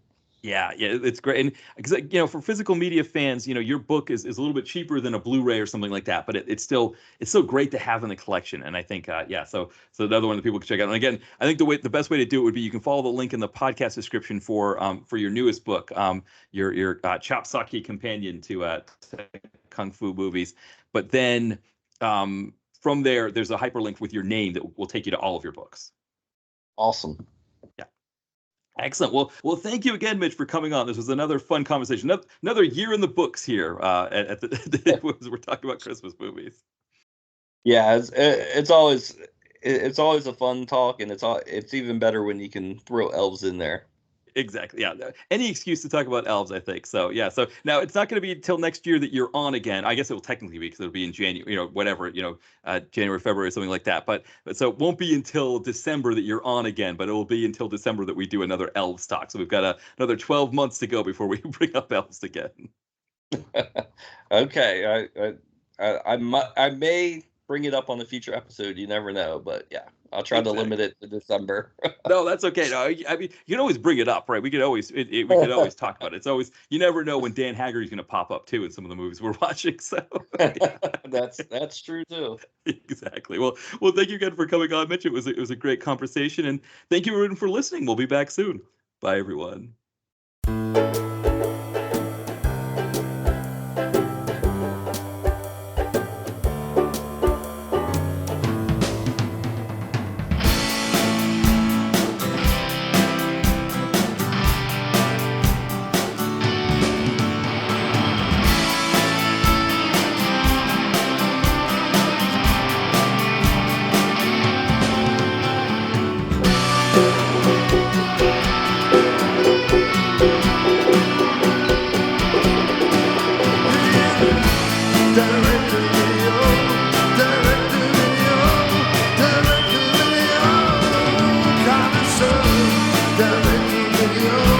Direct